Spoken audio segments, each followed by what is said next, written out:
আসসালামু আলাইকুম বন্ধুরা। এই গল্পের প্রথম পর্ব আপলোড করা হয়েছিল। আজকে এ টু জেড একসাথে করে দেওয়া হলো। এতটা বিশ্বাস করি, ওকে এতটা ভালোবাসি, আর ওকে না কিভাবে পারলো এমনটা করতে? আসলে কি মেয়েদের ছলনা বোঝা দেয়? ও যেহেতু লুকিয়ে রেখেছে, তার প্রকাশ করব কেন? কখনো কখনো সব কিছু জেনেও না জানার ভান করতে হয় প্রিয় মানুষদের অভিনয় দেখার জন্য। শুয়ে আছি কপালে হাত দিয়ে। রাত 8টা বাজে। দুলাভাই আসেন টিভি দেখি। না, যাও, তুমি দেখো। ও চলে গেল। কিছুক্ষণ পর ইরা রুমে আসলো। কি হয়েছে? এভাবে শুয়ে আছো যে? ওর দিকে তাকিয়ে ভাবছি, কি নিষ্পাপ চেহারা, কিন্তু এর পেছনে রয়েছে এক বিশাল প্রতারণার মুখোশ। এই, না, কিছু না। বাসর ঘরে ঢুকবো, কিন্তু ভয়ে আমার কলিজে শুকিয়ে যাচ্ছে। শেষে বন্ধুদের প্যারায় বাঘের গুহায় ঢুকতেই হলো। বিছানার উপর ইয়া বড় ঘুমটা দিয়ে বসে আছে, কোনো রেসপন্স নেই। 5 মিনিট দাঁড়িয়ে থাকলাম, না, সালাম করতেও তো নামলো না। টেবিলের গ্লাসে পানি ছিল, ভয়ে ভয়ে ডকডক করে মেরে দিলাম। আস্তে করে বিছানায় বসতেই, টেবিলে দুধ আছে, খেয়ে নাও। ও, আমি তো ভাবছি পানি। খেয়েছি। একাই খাইছেন, বউকে দিতে হয় জানেন না? বাসর ঘরে বরকে সালাম করতে হয় জানেন না? আমি আপনাকে বর হিসাবে মানি না, সালাম করব কোন দুঃখে? হায় আল্লাহ, আমি আবার কি দোষ করলাম? আমি এখন বিয়ের জন্য তৈরি না। তাতে আমার কিছু যায় আসে না, আমি যা বলবো তাই হবে। তুমি এখন আমার বউ। বউ বলে কি সব শুনতে হবে নাকি? ঘুমটা সরান, আমি দেখব। মেয়েটি চুপ করে আছে, অতঃপর আস্তে করে জেনে ঘুমটা তুললাম। চোখ লাল করে তাকালো। এভাবে তাকাবেন না, আমার সুগার আছে। শোনেন, স্বামীর অধিকার একদম দেখাতে আসবেন না, নইলে। বলে ভ্যানিটি ব্যাগ থেকে চাকু বের করলো। বিছানা থেকে নেমে একটু বুকে থুতু দিলাম। বিয়ের আগে কত ফোন দিছি, কথা বলেননি কেন? না মানে হয়েছে কি, আমার ছোটবেলা থেকে মেয়েদের দিকে তাকাইতে লজ্জা করে। লুচ্চা একটা। বিশ্বাস করেন, আপনার নাম্বার আমি নিয়েছিলাম ছোট বোনের থেকে, কিন্তু আমি কল দেওয়ার আগে আপনি কল দিয়ে দিয়েছেন, তাই ভয়ে ভয়ে ব্লক দিয়ে দিছি। তারপর কম্বলটা টেনে আস্তে করে ওপাশ ফিরে শুয়ে পড়লো। বিয়ের কাপড় চেঞ্জ করবেন না? লাগবে না। আস্তে আস্তে খাটে বসে কম্বলের নিচে ঢুকছি। ওই পাশ ঘুরতেই চটপট নেমে দাঁড়িয়ে গেলাম। সমস্যা নেই, আপনি ঘুমান। 10 মিনিট পর বলছিলাম কি আপু, আমার না ঠান্ডা করছে, যদি একটু কৃপা করে কম্বলের নিচে ঢুকতে দিতেন। শোনেন, আমি জানি সাইফুল নামের ছেলেগুলো লুচ্চা টাইপের হয়। বিশেষ করে আমার কোনো খারাপ মতলব নেই। বন্ধুরা কোনো বুদ্ধি দেয়নি না? না মানে একটু দিছিল। জানি জানি, তাই তো চাকু নিয়ে আসছি। আমি বুঝি না, শয়তান কি শুধু আমাদেরই বুদ্ধি দেয় নাকি মেয়েদেরও দেয়? না হলে এমন প্রিপারেশন নিয়ে আসছে কেন? আমার বিড়াল মারা বুঝি গেল রে। আপা, আমার না ঠান্ডা করছে, একটু কম্বলের নিচে ঢুকতে দেন না। ও পাশে শুইবেন, শোয়ার চেষ্টা করলে খারাপ কিছু হবে। জি জি। কিছুক্ষণ পর, এই ওঠেন বলছি। কেন? ঘরে মশারি কেন আনছেন? নিশ্চয়ই আমাকে দিয়ে টানানোর জন্য আনছেন। এরে, ধরা খেলাম। না না, কি বলেন? থাক, আমি বুঝি সব, এখন মশারি টানাবেন, নইলে। বুঝে গেছি, আর বলতে হবে না। ঘরে একটা মশাও নাই, তারপরে মশারি টানাতে হলো। কথায় আছে না, পরের জন্য খাদ করিলে নিজেরই সেই খাদে পড়তে হয়।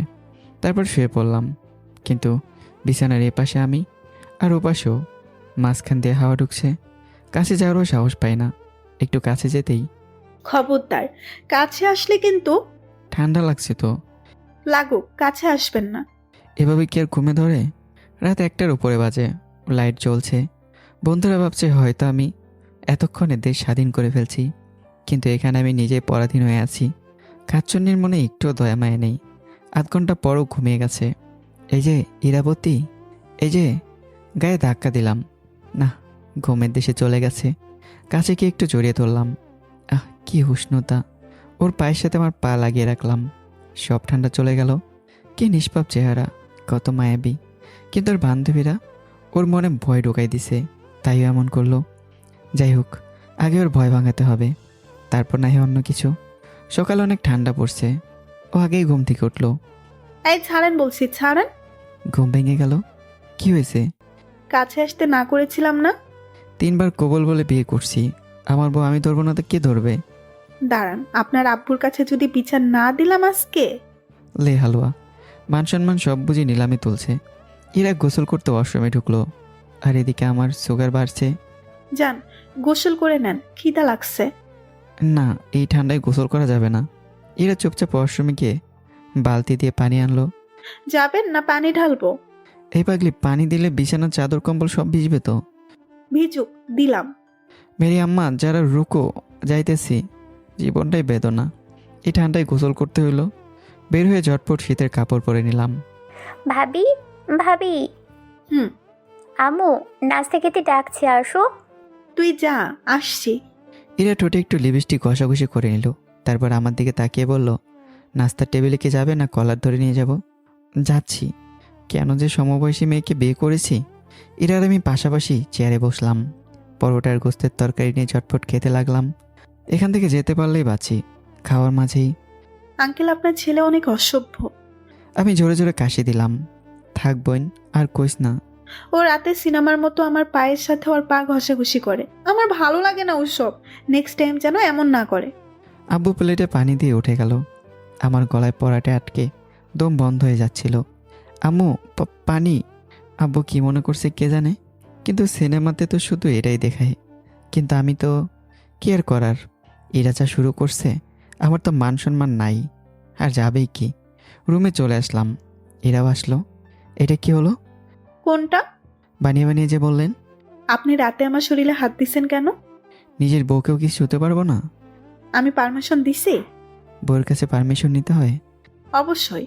তাহলে আর কি, অন্য কারো কাছে যেতে হবে? মানে? বউয়ের কাছে যা পাই না, অন্য কারো কাছে নেব। আরেকবার বললে মুখ সেলাই করে দিব। হুম। চোখ কানা করে দিব কিন্তু। বাড়িতে আয়োজন করা হচ্ছে। ইরাদের বাসা থেকে নিতে আসবে। বেলা 12টা। 21টা মাইক্রোবাস আসলো। এরার কয়েকজন বান্ধবীও আসছে। মীরার সাথেও কয়েকজন আছে। মেহমানদের বাসার ভেতরে নিয়ে আসলাম। ইরার বান্ধবীদের সাথে পরিচিত হলাম। হ্যান্ডশেক করলাম 5টা মেয়ের সাথে। আজ মনে হয় বিড়ালের ভাগ্য শিখে ছিঁড়েছে। কি যে ভুলটা করছি ইরাকে বিয়ে করে। ইরার থেকে এরাই বেশি সুন্দরী। আম্মুকে এদের খোঁজ পাইনি নাকি? এক একটা পরি। ওরা একটু লজ্জা পাচ্ছে মনে হয় আমায় দেখে। আর এদিকে এরা কিছুক্ষণ পরপর এসে আমায় চোখ রাগিয়ে কি যেন ইশারা করছে। তারপর থেকে আর ওর দিকে তাকালাম না। এতে আরও রেগে ফায়ার। ও একটু রুমে আসবা? বলো না, কি বলবা? না, রুমে আসো না। পরে ওর দিকে আর মনোযোগ দিলাম না। হারামজাদা ছাত্র আজকে গেলে মেরেই ফেলবো। খালি একবার পাই। কিছুক্ষণ পর ফারিয়া রুমে নিয়ে যাচ্ছে ওর বেআইন আর ইরার বান্ধবীদের। আমিও যাচ্ছিলাম পেছন পেছন। কিন্তু রুমে ঢোকার আগেই ইরা এসে হাত ধরে টেনে আমাদের রুমে নিয়ে গেল। ইরা গেঞ্জিটা বুকের কাছে খপ করে ধরে আমাকে দেয়ালে ঠেসে লাগিয়ে দিল। এই গেঞ্জিটা ছিঁড়বে তো। ওই হারামি, তোর কি শার্ট প্যান্টের অভাব? হাফ প্যান্ট পরে আছিস কেন? তোমার বান্ধবীরা তো এর থেকে ছোট কাপড় পরে আসছে। উফ, মন চাচ্ছে এখন তোর চোখগুলো বের করে নেই। তাহলে দেখবো কি দিয়ে? পরনারীকে দেখার খুব শখ, তাই না? নিজের থেকেও যদি দেখতে না পাই তাহলে তো দেখবই। কি বললা? তোমার বিড়ালের নখগুলো বুকে লাগছে, ছাড়ো। একটানে গেঞ্জিটা ছিঁড়ে ফেললো। নিচের দিকে হাত দিতেই, না থাক, আমি চেঞ্জ করে নিচ্ছি। ছেড়ে দিয়েই, এখনই আমার সামনে চেঞ্জ করবি? লুচ্ছি। কি? ও এগুলোতেই? কাপড় নিয়ে দৌড়ে ওয়াশরুমে ঢুকে গেলাম। আগের কথাগুলো মনে পড়লে কেমন যেন আফসোস হয়। আগে ভাবতাম, বিয়ে যে কত মজা, জামাই বউ একসাথে ঘুমায়। কিন্তু এখন দেখছি বিয়ে মানে প্যারা। বেঁচে থাকতেও মৃত। চেঞ্জ করে বেরোতে দেখি মহারানী চলে গেছে। একটু সেন্ট মাইরা গেলাম মেহমানদারি করতে। মেহমানরা খাইতে বসছে। আমি ইরার বান্ধবীদের খাবার দেখছি সব ঠিকঠাক আছে কিনা। এটা ওটা নিতে বলছি। ঝুঁকলে যে ঝুঁকে আছে তা ওরা বুঝে না। না বুঝলে আমারই লাভ। শালি মানে তো আধা ঘরওয়ালি। আমারও তো দেখার হক আছে নাকি? কেউ আবার খারাপ মাইন্ড নেবেন না। দেখি এরা দূর থেকে আমায় ফলো করছে। আমি পাত্তা দিলাম না এখন ওরে। সবার খাওয়া দাওয়া করতে করতে বিকেল হয়ে গেল। এবার আমাদের যাওয়ার পালা ওদের বাসায়। এরা আর আমি পাশাপাশি বসছি, কিন্তু গালমুখ ফুলেও বসে আছে। কথাই বলছেন আমার সাথে। মাঝে মাঝে গাড়ি ব্রেক করলে ওর গায়ের সাথে টাচ হলেই দেয় কোনো দিয়ে গোতা। বোঝাই যায় অনেক রেগে আছে। তাই যথেষ্ট দূরত্ব বজায় রেখেছি। বাংলাদেশের 29 ভাগ পুরুষ তাদের বউকে ভয় পায়, আর তার মধ্যে তো আমি একজন। ওদের বাসায় পৌঁছাতে সন্ধ্যা হয়ে গেল। এরা ওর রুমে আমাকে বসে উধাও হয়ে গেল। এখনও কথা বলছে না। একটু পর মীরা নাস্তা নিয়ে আসলো। মুখে মুচকি হাসি। এগুলো খানি। তুমিও সাইডে বসো। খেতে খেতে ওর সাথে টুকটাক কথা হলো। কালকেও আমাকে ঘুরতে নিয়ে যাবে। রাতে খাওয়ার পর আমি আগে এসে কম্বলের নিচে আদো শোয়া হয়ে বসে ফোন টিপছি। ও এসে পাশে শুয়ে পড়ল। কিন্তু কথা বললো না। কি হয়েছে বলবা? এরা চুপ করে আছে। সত্যি সত্যি কি ঘুমাই গেছো? হাত দিয়ে ধরতেই আরও ওপাশে সরে গেল। আবারও ধরলাম। এরা জাজালো কণ্ঠে বলল। একদম ছুবে না আমায়। তারপর আবার ছুতেই ও সরতে গিয়ে ধপাস করে মাটিতে পড়ে গেল। মা গো মা, আমার কোমরটা মনে হয় ভাঙছে। এই রে, কেলো করেছে। ঝটপট নেমেই ওকে তুললাম। এই সরি। তারপর কোলে করে বিছানায় তুললাম। হারামি, আমার কোমরটা মনে হয় ভাঙছে। মা গো মা। আমি বুঝতে পারিনি তুমি পড়ে যাবে। সব দোষ তোর। ওহ, ব্যথা। তোমার আম্মুকে ডাকবো? আর একটা কথা বলে গলা টিপে ধরবো। তারপর চুপচাপ হয়ে দেখছি ও এপাশ ওপাশ করছে আর বিড়বিড় করছে। ডয়ারে মুভ আছে, নিয়ে আসো। আমি ঝটপট নিয়ে আসলাম। ও উপুর হয়ে শুয়ে পড়লো। খবরদার, বদমাইশি করলে কিন্তু মেরে ফেলবো। আল্লাহ আল্লাহ, কি বলো? পিঠের কাপড়টা একটু সরাবো? হুম। ওয়াও। তারপর মুভ লাগিয়ে দিলাম। 15 থেকে 20 মিনিট পর হয়েছে, এখন ঘুমাও। আরেকটু করে দেই। লাগবে না, আমি তোমাকে চিনি। এমনি অনেক কিছু খেয়েছি আজকে, এখন ঘুমাই। মাঝরাতেও কি যেন একটা দুঃস্বপ্ন দেখে প্রচণ্ড লাফিয়ে জেগে উঠল। ভয়ে ওর গা ঘেমে যাচ্ছিল। আমি আর ভয়টা কাটানোর জন্য দ্রুত ওকে জড়িয়ে ওর মাথায় হাত বলে দিতে শুরু করলাম।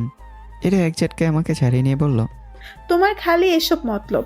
সুযোগ পাইছো আর জড়িয়ে ধরা লাগবে, ঠিক না? আমি রোবটের মতো বসে রইলাম। ও পাশ ফিরে শুয়ে পড়ল। জীবনটাই বেদনা, কি আর করার। তারপর মনের দুঃখে বিয়ের গোষ্ঠী উদ্ধার করলাম। আমার এই শয়তানে লাড়া দিছিল যেমন মেরে বিয়ে করছি। সকালবেলা এরা ঘুম থেকে উঠে কোমরের ব্যথায় ঠিক করে হাঁটতেই পারছে না। ইসরে, বাড়ির লোকজন কি মনে করবে? ছি, মান সম্মান আর থাকলো না। সকালে মেয়েরা নাস্তা নিয়ে আসলো। কি দুলা ভাই, আপু তো হাঁটতে পারে না, কি করেছেন? ধ্যাত, ও খাট থেকে পড়ে গেছে। ইস, আমি বুঝি না জামাই থাকতে আবার খাট থেকে কেমনে পড়ে। বলে হাসতে হাসতে চলে গেল। নিজেকে এখন অনেক বড় মাপের অপরাধী মনে হচ্ছে। ছি, এর মাঝে অনেক প্রশ্নের সম্মুখীনও হতে হয়েছে। বাসার লোকজন না জানে কী ভেবে বসে আছে। ছি। ফ্রেশ হয়ে নাস্তা করে নিলাম। ইরাকে আর দেখলাম না। সকাল 10:30টার সময় খাওয়া দাওয়া করে ইরাকে ডাক্তারের কাছে নিয়ে গেলাম। ডাক্তার ওকে 3 দিনের বেড রেস্ট দিয়েছে। 2টো ক্রিম দিয়েছে মালিশ করার জন্য। তারপর বাসায় চলে আসলাম। মীরার সাথে ঘুরতে বের হয়েছি। ও পাশের বাসার আরও কয়েকজন বান্ধবীকে ডেকে নিল। ওরা দেখে আমার দিকে তাকিয়ে শুধু হাসে। কি দুলা ভাই, আপনি তো কি আমি? আমার বান্ধবীকে কি করেছেন? দেখ, খাট থেকে পড়ে গেছে। আপনি থাকতে পরে কাপনে। সবাই 32টা দাঁত বের করে সেই হাসি। মনের কষ্টটা আমি কেমনে বুঝাই এদের। এলাকাটা ঘুরে ফিরে দেখলাম ওদের সাথে। দুপুর হতে হতে বাসায় চলে আসলাম। গোসল করে ফ্রেশ হয়ে নিলাম। এরা শুয়ে আছে। ওরা আম্মুকে খাইয়ে দিয়ে ওষুধ খেয়ে দিল, ক্রিমও লাগিয়ে দিল। আমিও সবার সাথে দুপুরের খাবার খেয়ে নিলাম। একটু রেস্ট দরকার। রুমে এসে না মানে বুঝি না, খাট থেকে পড়ে কি কারো কোমর ভাঙে? এটা শরীর নাকি কলা গাছ? তুমি কথা বলবা না, সব দোষ তোমার। আবার বেশি ঢং করলে এমনই হয়। কি আমি ঢং করি? যেই উঠতে গেল, হো মা গো। হয়েছে, নড়াচড়া করলে ঠিক হইতে দেরি হবে। একটা ঘুম দিলাম। বিকেলে ঘুম ভাঙলো। ছাদে গিয়ে মীরার সাথে গল্প করলাম। না, আকাশটা আজ অনেক নীল। সূর্যের রশ্মি লাল রং ধারণ করেছে। মনোরম পরিবেশ। মুগ্ধ আমি প্রকৃতির এই রূপে। পাশে বউটাকে বড্ড মিস করছি। সন্ধ্যায় শাশুড়ি আম্মা নাস্তা দিয়ে গেল। পিঠা বানিয়েছে। না, জামাই আদর ভালোই করছে, মন্দ না। নাস্তা খেয়ে রুমে শুয়ে ফোন টিপছি। এরা টিভি দেখছে। রাতে খাওয়ার পর শুয়ে পড়লাম। এই ডয়ারে ক্রিম আছে, লাগিয়ে দাও তো। আমি সাথে সাথে নিয়ে আসলাম। উপর হও। হইছে, আমি তোমার ইন্টেনশন বুঝি না। খবরদার, যদি চুমু খাইছ। তারপর ক্রিম লাগানোর জন্য শাড়িটা পিঠ থেকে সরালাম। ওয়াও, ভুলেই গেলাম ওর কথা। হারামির ছাও। হায় আল্লাহ, এটা আমি কি করলাম? সরি, মনে নেই। মন চাইতেছে এখন। কথা বললাম না আর। ক্রিম দিয়ে মালিশ করে দিচ্ছি। এরা মাঝে মধ্যে উহ করে উঠছে ব্যথায়। ক্রিমের গন্ধ আরও সাদা ধবধবে পিঠের মোলায়েম ত্বক বারবার আমায় মাতালের মতো আকর্ষণ করছে। কিছুক্ষণ পর হইছে, এখন ঘুমাও। আরেকটু করি। লাগবে না। কেন, তোমার ভালো লাগছে না? আমার তো লাগছে। হারামজাদা লুচ্চা, আমি বুঝি না। আর কিছু প্রশংসা করে শাড়িটা ঠিক করে নিল। কম্বলটা টেনে নিল। বাবা, রাগ আছে দেখছি। আমিও কম্বলের নিচে ঢুকলাম। তবে কাছে যাওয়া বারণ। এই শীতে বউ থাকলেও বউয়ের উষ্ণতা পাই না। এই দুঃখ কারে কমো। মনের দুঃখে ঘুমিয়ে পড়লাম। যদি মাঝরাতে ঠিকই জড়িয়ে ধরছি। আর কয়েকদিন শ্বশুরবাড়ি থেকে ইরাকে আমাদের বাসায় নিয়ে চলে আসলাম। আমিও খেয়াল করলাম ইরার মাঝে কিছু পরিবর্তন আসছে।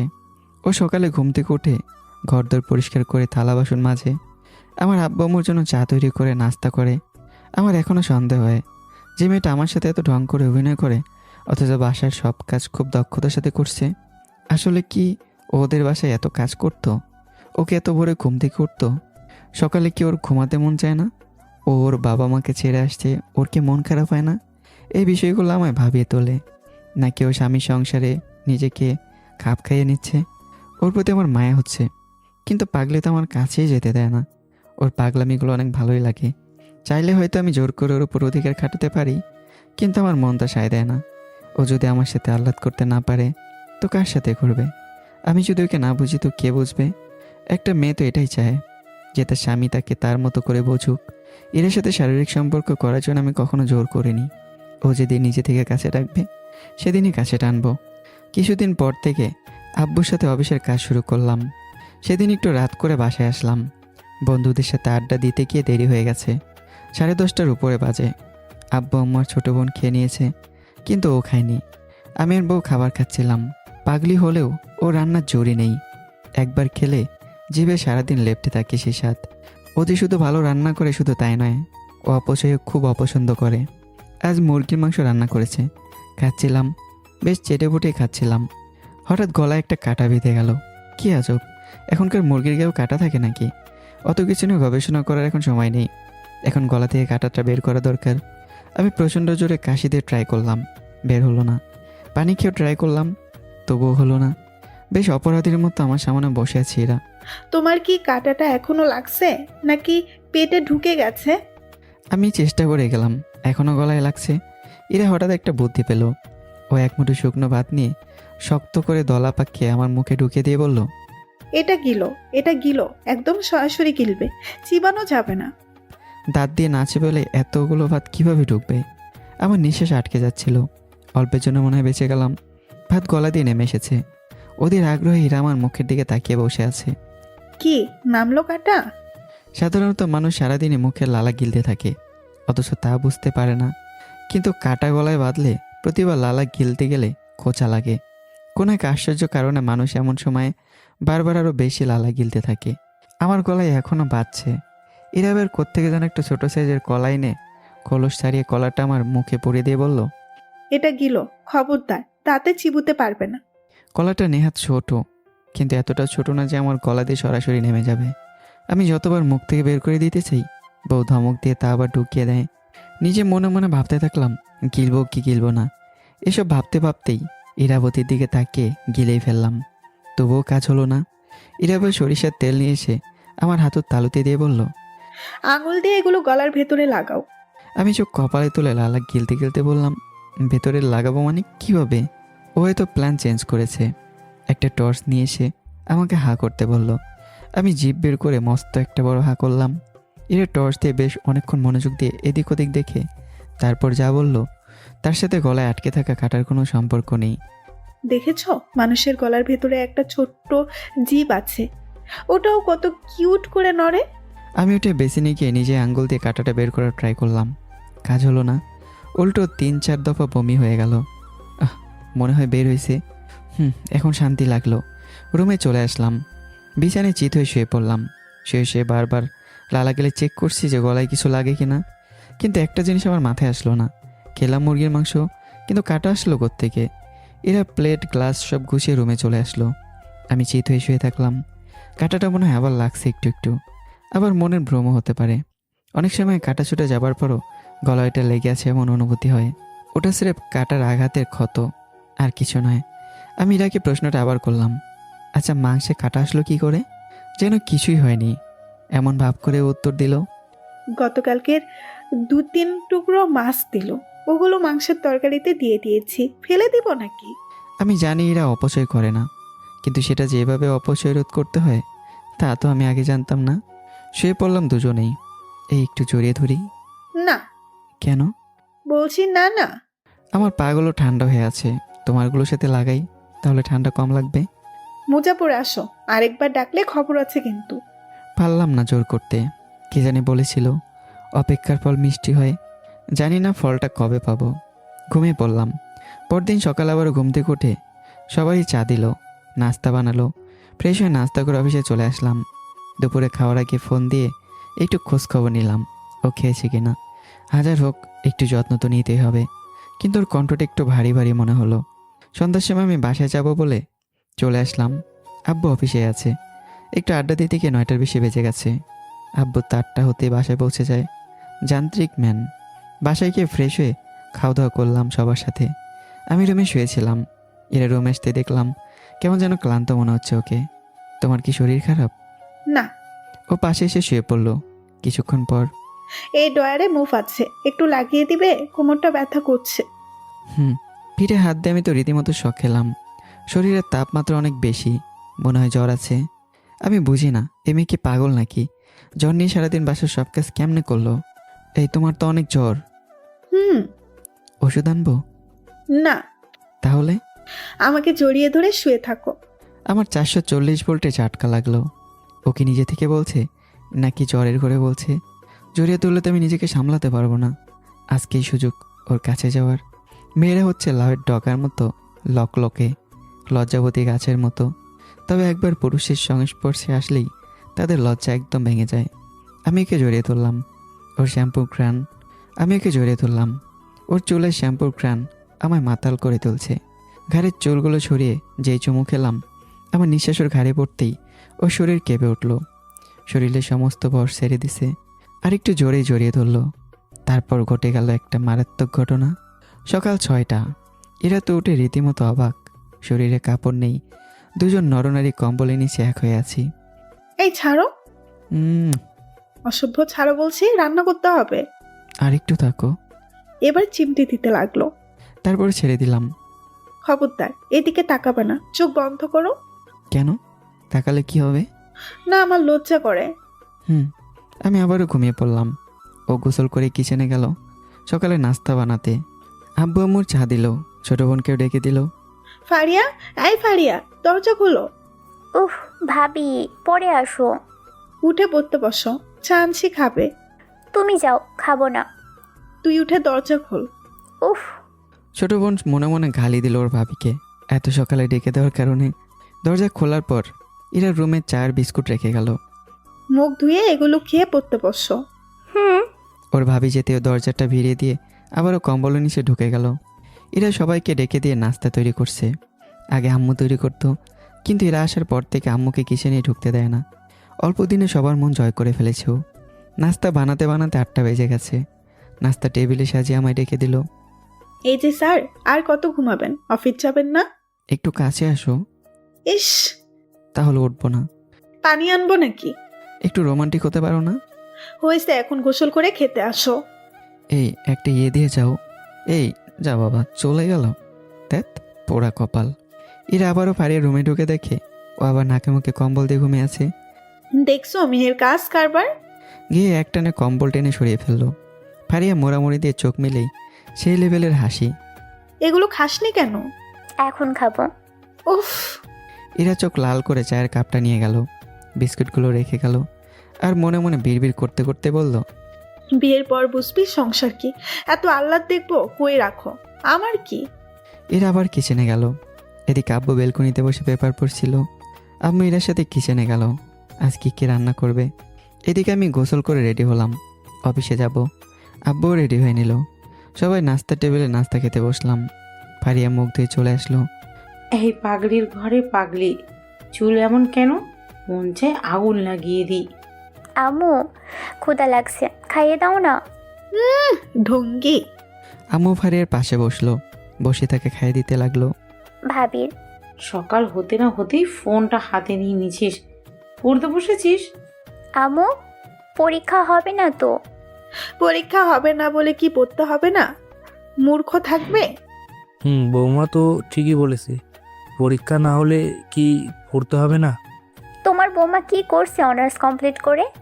বেয়াদব, মনে মনে বলে, চোখ রাঙালো। তখন আব্বু বলল, তাও বলতে পারবো লোকের কাছে আমার বৌমা শিক্ষিত, আর ছেলে মেয়েদের পড়াতে পারবে। পৃথিবীতে সবচেয়ে বড় শিক্ষক হচ্ছে মা। ইরা মুচকে হাসলো। আমি তো বিয়েই করব। সবাই হেসে উঠল ওর কথা শুনে। নাস্তা শেষ করে আমি রুমে আসলাম, ফোনটা খুঁজে নিলাম। আর অফিসের কাগজ ফাইল আব্বু নেবে। একটু পর ইরা এসে টাইটা বেঁধে দিল। আমি ওর কোমরে হাত রেখে একটু কাছে টেনে নিলাম। ফাজলামি করবি না কিন্তু, আব্বু অপেক্ষা করছে, নিচে যাও। দাও। কি দিব? তারপর আমিও দিলাম লং কিস। এটা দাও। হইছে, এখন যাও। তোমারটা দাও। এখন না দিলাম? এটা তো আমি দিছি, এখন ফেরত দাও। ইরা ঠেলে সরিয়ে দিল। ফাজিল, আব্বু নিচে গেছে, তাড়াতাড়ি যাও। বলেই চলে গেল। এই শোনো না, কি আর করার। তারপর আব্বুর সাথে গাড়ি করে অফিসে চলে আসলাম। গতকালের কিছু কাগজ ছিল, ওগুলো টাইপ করে কম্পিউটারে তুলে রাখলাম। কিছুক্ষণ কাজ করি, কিছুক্ষণ ফোন টিপি। দুপুরে খাবারটা আব্বুর সাথে আব্বুর পার্সোনাল রুমে খেয়ে নিলাম। খাওয়ার পরে আমি রেস্ট করার জন্য শুয়ে পড়লাম। আব্বু চলে গেল। 3:30টার সময় রহিম চাচা অফিসে চা নাস্তা দেয় সবার, সে ডেকে দিল। উঠে ফ্রেশ হয়ে কাজে মন দিলাম। সারাদিন মনিটরে তাকিয়ে থাকতে থাকতে চোখ ব্যথা হয়ে গেছে। সন্ধ্যার সময় বাসায় চলে আসছি আব্বুর আগেই। ফ্রেশ হয়ে বাইরে একটু আড্ডা দিলাম বন্ধুদের সাথে। ওরা বেকার মানুষ, তাই সবসময় ওদের পাওয়া যায়। হারামিগুলো একটাও কাজ করে না, বসে বসে খায় আর মেয়েদের পেছনে ঘুরে। যদি বিয়ের আগে আমি এমন ছিলাম। রাতে বাসায় এসে সবাই মিলে ডিনার করে যে যার রুমে চলে আসলাম। আমি আধার সময় ফোন টিপছি। ইরা খাবার টেবিলে গুছিয়ে 10:30টার সময় রুমে আসলো। ও মনে হয় অনেক ক্লান্ত, এসেই শুয়ে পড়লো। মাননীয় সহধর্মিনী, আপনার সহিত কি আমি একটু চুমু খেতে পারি? আমার খেয়ে কাজ নেই, তোমাকে আমি চুমু খেতে দিই। কেন? আমি এই শীতের সকালে গোসল করতে পারবো না। চুমুর সাথে গোসলের কি সম্পর্ক? আমি তোমাকে চিনি না, যাও, আজকে তুমি সোফায় ঘুমাবে। বলেই ঠেলে বিছানা থেকে ফেলে দিল। আমি রোহিঙ্গাদের মতো অসহায় হয়ে পড়ে রইলাম। এটা কি করলো? ওকে আমার বউ নাকি অন্য কারো? উঠে আবার কম্বল নিচে শোবো? আবার? তারপর আলমারি থেকে আরেকটা কম্বল বের করে সোফায় ঘুমালাম। সকাল 6টায় ঘুম থেকে উঠে আমাকে ডেকে দিল। এই বিছানায় এসো। সরো, আলগা পিড়ির দরকার নাই। ইস, কি রাগ। বলেই কম্বলটা টেনে গুছিয়ে আলমারিতে রাখলো। উফ, কি আর করার। বিছানায় আবার শুয়ে পড়লাম। এদিকে এরা ফ্রেশ হয়ে চা বানাতে গেল। আব্বু আম্মুর চা দিয়ে আমায় আবার ডেকে তুললো। এই ঘুমিয়ে গেছো? চা খাবে? রেখে যাও। ইরা চা টেবিলে রেখে ফারিয়াকে ডাকতে গেল। ফারিয়া ওর ভাবির ফোন পেয়ে নতুন ফেসবুক অ্যাকাউন্ট খুলে আরেক ছেলেকে জান, কলিজা আর নারী বুড়ি সব দিয়ে দিছে। নতুন নতুন প্রেম।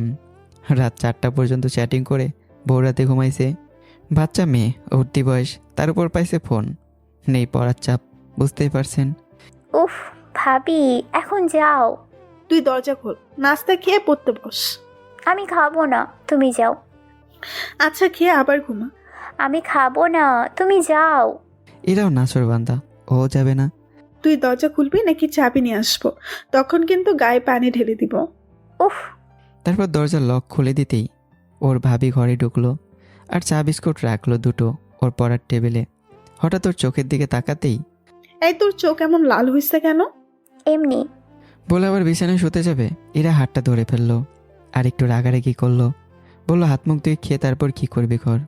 ফারিয়া এক বালতি ঘুম আর এক গ্লাস বিরক্ত আর কষ্ট নিয়ে ওয়াশরুমে ঢুকলো। মনে মনে ওর ভাবি 14 গোষ্ঠী উদ্ধার করতে থাকলো। এরা ফারিয়ার অনেক যত্ন করে, নিজের ছোট বোনের থেকেও বেশি।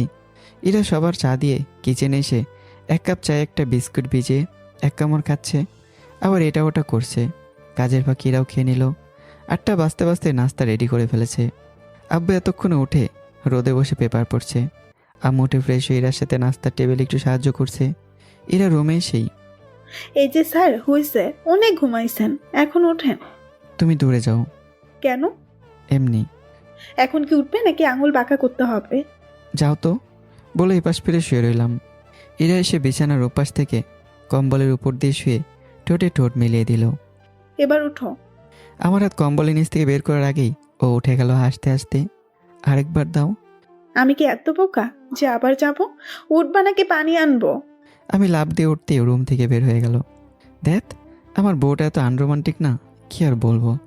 গোসল সেরে একেবারে রেডি হয়ে নিলাম অফিসে যাওয়ার জন্য। আর এদিকে ফারিয়ে উঠে চা বিস্কুট খেয়ে আবারও ঘুম। সকালের নাস্তা সবাই করলাম একসাথে, কিন্তু আজ ফারিয়া নেই।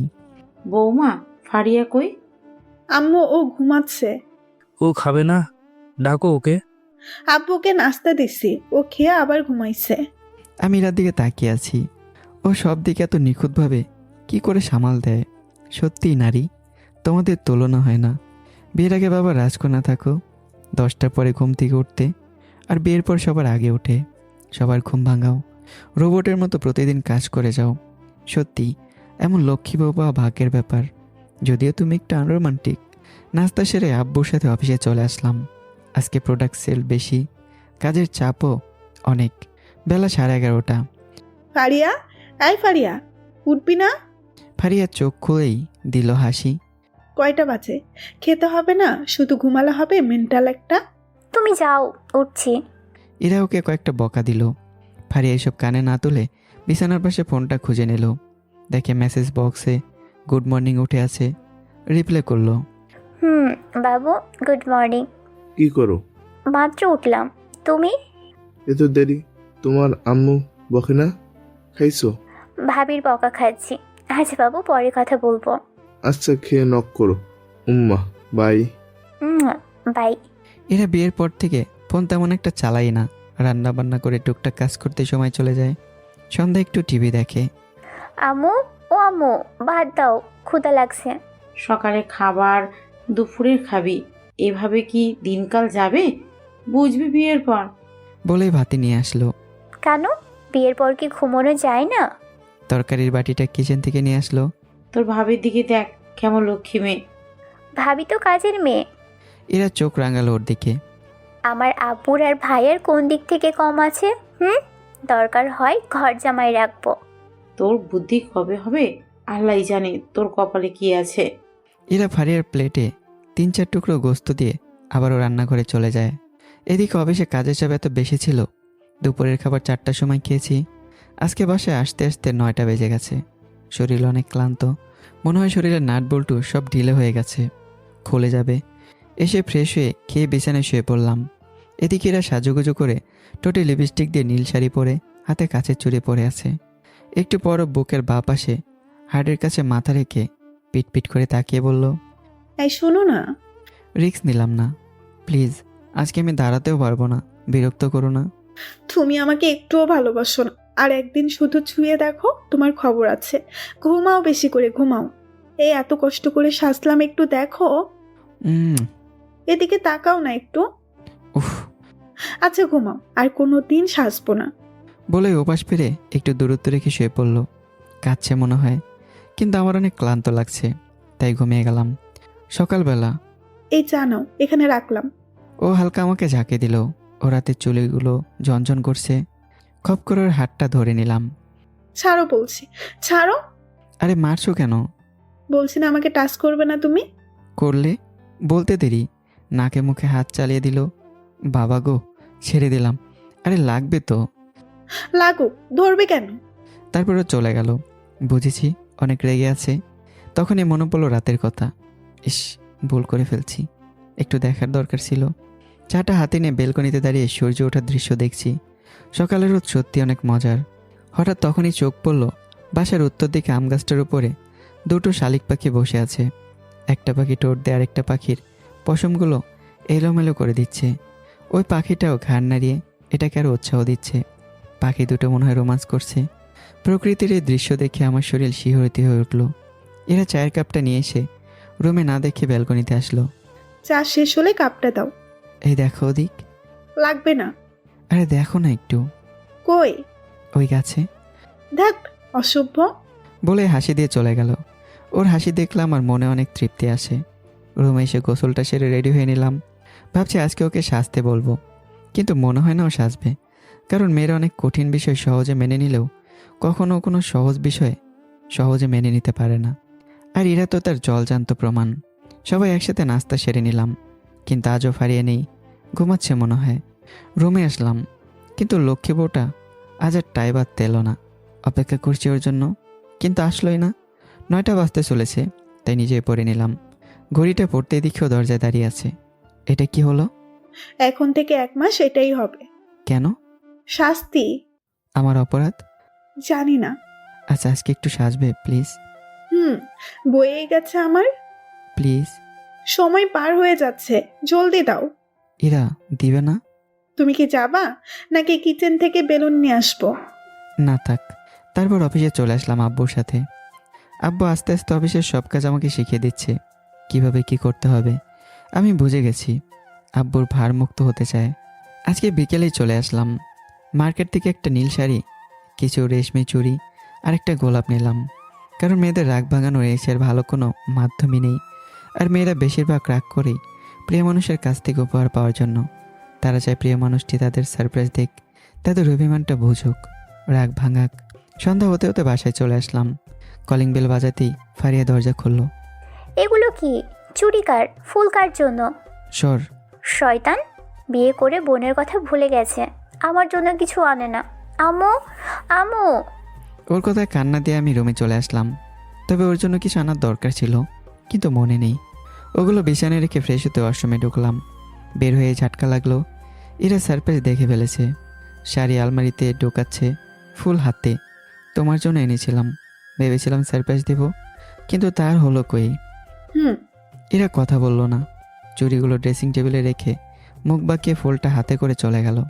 এই কিছু বলো। একটু বাইরে আসলাম। আর আমি বন্ধুগুলোকে ফোন দিলাম। এখন আর ওদের সময় দেওয়াই হয় না। দায়িত্বের চাপ ঘাড়ে পড়লে সবারই জীবনের পরিবর্তন আসে, তেমনটা আমারও ব্যতিক্রম না। সপ্তাহে একদিন ওদের সাথে আড্ডা দিই, কিন্তু আজকে দেখে সবাই অবাক। আমার দুঃখের কথা শুনে সবাই মজা নেয়। সিগারেট খেতে চাইনি, কিন্তু ওদের জোরাজোরিতে খেতে হলো। 9টার পর বাসায় আসলাম। রাতের খাবার সবাই একসাথে করলাম। রুমে এসে খাটে শুয়ে ফেসবুক চালাচ্ছি আর ওর অপেক্ষা করছি।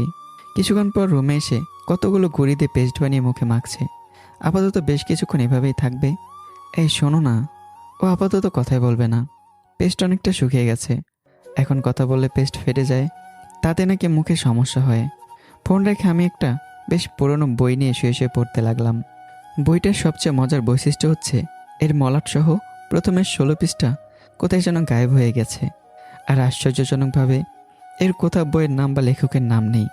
যা আছে তা হচ্ছে গল্প আর পৃষ্ঠা নাম্বার। 17 নম্বর পৃষ্ঠা থেকে শুরুটা এমন। ওর কিছু একটা টানে আমি ওর পিছু পিছু হাঁটছি। হাঁটতে হাঁটতে দেখছি ওর নীল রঙের ব্লাউজের কাঁধ ঘেঁষে লাল ব্রাটার স্ট্রিপ বের হয়ে আছে। এই স্ট্রিপে তেমন কোনো কিছুই নেই, কিন্তু শিমলার পিঠের গঠনের জন্য আমাকে ওটা মাতাল করে দিচ্ছিল। আমি পেছন থেকে ওকে জড়িয়ে ধরে ঘাড়ে কামড় দিলাম। আর পড়তে ইচ্ছে করলো না। এসব বইগুলো পড়তে ভালো লাগে হাই স্কুল বয়সী ছেলেদের। অবশ্য ইন্টারনেটের এই যুগে প্রাইমারি স্কুলের বাচ্চারা বড় হয়ে যাচ্ছে। একটা পুরনো কাগজের দোকান থেকে 5-6টা পুরনো বই কিনেছিলাম। কি করে যেন বেটা এই বইটাও ঢুকিয়ে দিয়েছে সেই বইগুলোর মাঝে। এরা মুখ ধুয়ে আসলো। এই শাড়িটা পরবে হুম। প্লিজ? কেন পরবো? তোমাকে নীল শাড়িতে দেখতে মন চাচ্ছে। কালকে কইছিলা, কালকে মন কইছিল। সরি। এসে শুয়ে পড়লো। এই শোনো না, বলে জড়িয়ে ধরবো? খবরদার, ছুবে না কিন্তু। সরি। খাটে ঘুমাতে চাইলে হাত সরাও। অসহায় হয়ে হাতটা সরিয়ে নিলাম। লাইট অফ করে ঘুমানোর চেষ্টা করলাম, কিন্তু ঘুম ধরল না। আধ ঘন্টা পরও নিজে থেকেই আমার ডান বাহুতে মাথা রেখে ঠিকই বুকের সাথে মিশে যেতে চাইলো। ও হয়তো ভাবছে আমি ঘুমিয়ে গেছি। ওই দুষ্টু, ওই ভালো হচ্ছে না কিন্তু। তুমি ঘুমাওনি কেন? ওকে আর কথা বলতে দিলাম না। পরদিন সকালে ও আগেই ঘুম থেকে উঠে শাওয়ার নিয়ে হালকা একটু সেজে পরিপাটি হয়ে নিল। আজকে আব্বু আম্মার ছোট বোন খালামণির বাসায় যাবে।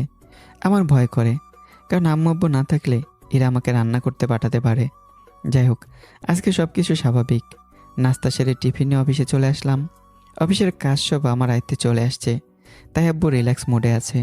তাই সবাই বেড়াতে যাচ্ছে, আমিও যেতাম, কিন্তু বাসা নাকি একেবারে ফাঁকা করে যাওয়া যাবে না। তার উপর কারখানায় না গেলে তো কাজকাম লাটে উঠবে। দুপুরের খাবার খেয়ে নিয়েছি। ফোন দিলাম বাসায়। হ্যালো ভাইয়া। কিরে, ফোন তোর কাছে কেন? তোর ভাবি কই? ভাবি থালা বাসন পরিষ্কার করছে। সবাই খেয়েছে? হ্যাঁ। ফোনটা তোর ভাবির কাছে দে। হ্যালো। আব্বু মুখে বের হয়েছে? না, একটু পর বেরোবো। খাইছো তুমি? তুমি খেয়েছো? এই শোনো, আজকে আসার সময় ফুচকা আর ফুল নিয়ে আসবা। ওকে। মনে থাকবে তো? থাকবে। না আনলে 12টা বাজাবো। এখন রাখো, অনেক কাজ আছে। তারপর লাইনটা কেটে গেল। আব্বু নেই, তাই একা একা সামাল দিতে একটু হিমশিম খাচ্ছি। যত চাইছি দ্রুত বাসায় যাব, ততই ভেজাল বেড়ে যাচ্ছে। কাজ শেষ করতে করতে 8টা বেজে গেল। তাড়াহুড়ো করে গাড়ি নিয়ে বাসায় চলে আসলাম। কলিং বেল বাজাতেই ও এসে দরজা খুলে দিল। মনে হয় আমারই অপেক্ষা করছিল। এরা রাগী চোখে তাকালো। আনুনি, কি? দুপুরে কি বলেছিলাম? এরে, মনে নেই। মনে থাকবে কেমনে? আমি কি কারো কিছু হই নাকি? আচ্ছা, কালকে এনে দেব। লাগবে না, যাও। ও মন খারাপ করে চলে গেল। পেছন পেছন আমি রুমে গেলাম। এই শোনো না। ফ্রেশ হয়ে নাও, খাবার দিচ্ছি। বুঝছি, ফুচকা না আনলে আবার ঝামেলা হবে অনেক। এগুলো রুমে নিয়ে যাও, আমি আসছি। এখন কোথাও গেলে পাক কেটে ফেলবো। আমি হাসলাম ওর রাগ দেখে। এই যাবো আর আসবো। ব্যাগটা বিছানায় রেখে বেরিয়ে পড়লাম সেই কুখ্যাত ব্যবসায়িক ফুচকা মামার খোঁজে। শালারে পাই কই এখন? উফ, আধ ঘন্টা খুঁজে খুঁজে অনেক কষ্টে পেলাম, তবে ফুল পেলাম না। যাই হোক, ওটা দিয়ে কিছুটা রাগ কমানো যাবে মনে হয়। বাসায় এসে দরজায় বেল বাজাতেই সাথে সাথে খুলে দিল। আমি বুঝলাম না, ও কি এখানে দাঁড়িয়েছিল নাকি? কয়টা বাজে? এই তো 10টার একটু বেশি। যেতে না করেছিলাম না? চলে আসছি তো। নাও, নিল না। দরজা ধপ করে বন্ধ করে দিল। একটু চমকে উঠলাম, কারণ ওর রাগ উঠলে ওর দরজা ধপাস করে বন্ধ করে রাগ দেখায়। কিছু বললাম না। ফুচকাগুলো টেবিলে রেখে সিঁড়ি দিয়ে রুমে উঠছি। উফ, পাগুলো অনেক ক্লান্ত, হাঁটতেই মন চাচ্ছে না। টায়ার্ডনেস মনে হয় এটাকেই বলে। তাড়াতাড়ি ফ্রেশ হয়ে আসো, খিদা লাগছে। ওর ঝাঁঝালো কণ্ঠ শুনে ক্লান্তি সব ভয় পালালো। 5 মিনিট, তুমি প্লেটে ভাত বাড়ো। ঝটপট শাওয়ার নিয়ে কাপড় পরে নিচে চলে আসলাম। পরিবেশটা অনেক শান্ত, চুপচাপ খাচ্ছি। গাধা চিনো? না, তবে নাম শুনেছি। গাধাকে নাকি পরিষ্কার পানি দিয়ে খায় না, খায় তো ঘোলা করে খায়। মানে? দ্বিতীয়বার কেন যাওয়া লাগলো? তার মানে কি বলতে চাইছো? আমি গাধা? পাগল জানে না আমরা তাকে পাগল ডাকি, ছাগল জানে না আমরা তাদের ছাগল ডাকি, গাধাও জানে না আমরা তাদের গাধা ডাকি। কি বলো? কিছুই তো বুঝি না। হাসলে মুখে বাড়ি মারবো। তারপর চুপচাপ খেয়ে রুমে চলে আসলাম। ঘুম পাচ্ছে। একটু পর ও সব গুছিয়ে রুমে চলে আসলো। ও ড্রেসিং টেবিলে বসলো সাজতে। এখন আর রাগে মনে হচ্ছে না। ও দেখতে যেমন রিয়্যাক্ট করে, মনটা কিন্তু ঠিক তেমন না। কিন্তু আমার প্রচুর ঘুম পাচ্ছে। ও হাতের মুঠোয় এক গাদা মেকআপ ব্রাশ নিয়ে আমায় শেখাচ্ছে কোনটার নাম কি। প্রথমে একটা মোটা বাদামি সুতোর ব্রাশ দেখিয়ে জিজ্ঞাসা করলো, বলো দেখি এই ব্রাশ দিয়ে কি করে? আমার এসব বিষয়ে তেমন কোনো জ্ঞান নেই, আগ্রহ নেই বললে চলে। এই মুহূর্তে আমার সমস্ত আগ্রহ ঘুমানোর। কোলবালিশ ঝাপটে ধরে নির্বিঘ্নে একটা ঘুম দেব, এক ঘুমে সকাল।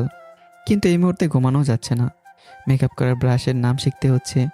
এরা বিরক্ত নিয়ে আবারও বলল, এত কি ভাবছো? বলোই না দেখি, এটা কি করার ব্রাশ? এটা মেকআপ করার ব্রাশ। বিরক্তিতে নাক উঁচু করে এরা বলল, এখানে সবগুলোই মেকআপের ব্রাশ, কোনোটা দাঁত মাজার ব্রাশ না। স্পেসিফিকভাবে বলতে হবে, চিনে রাখো, এটা হচ্ছে পাউডার দেওয়ার ব্রাশ। আমি প্রচণ্ড আগ্রহী আগ্রহী মুখ করে বললাম, ও আচ্ছা, বেশ তো।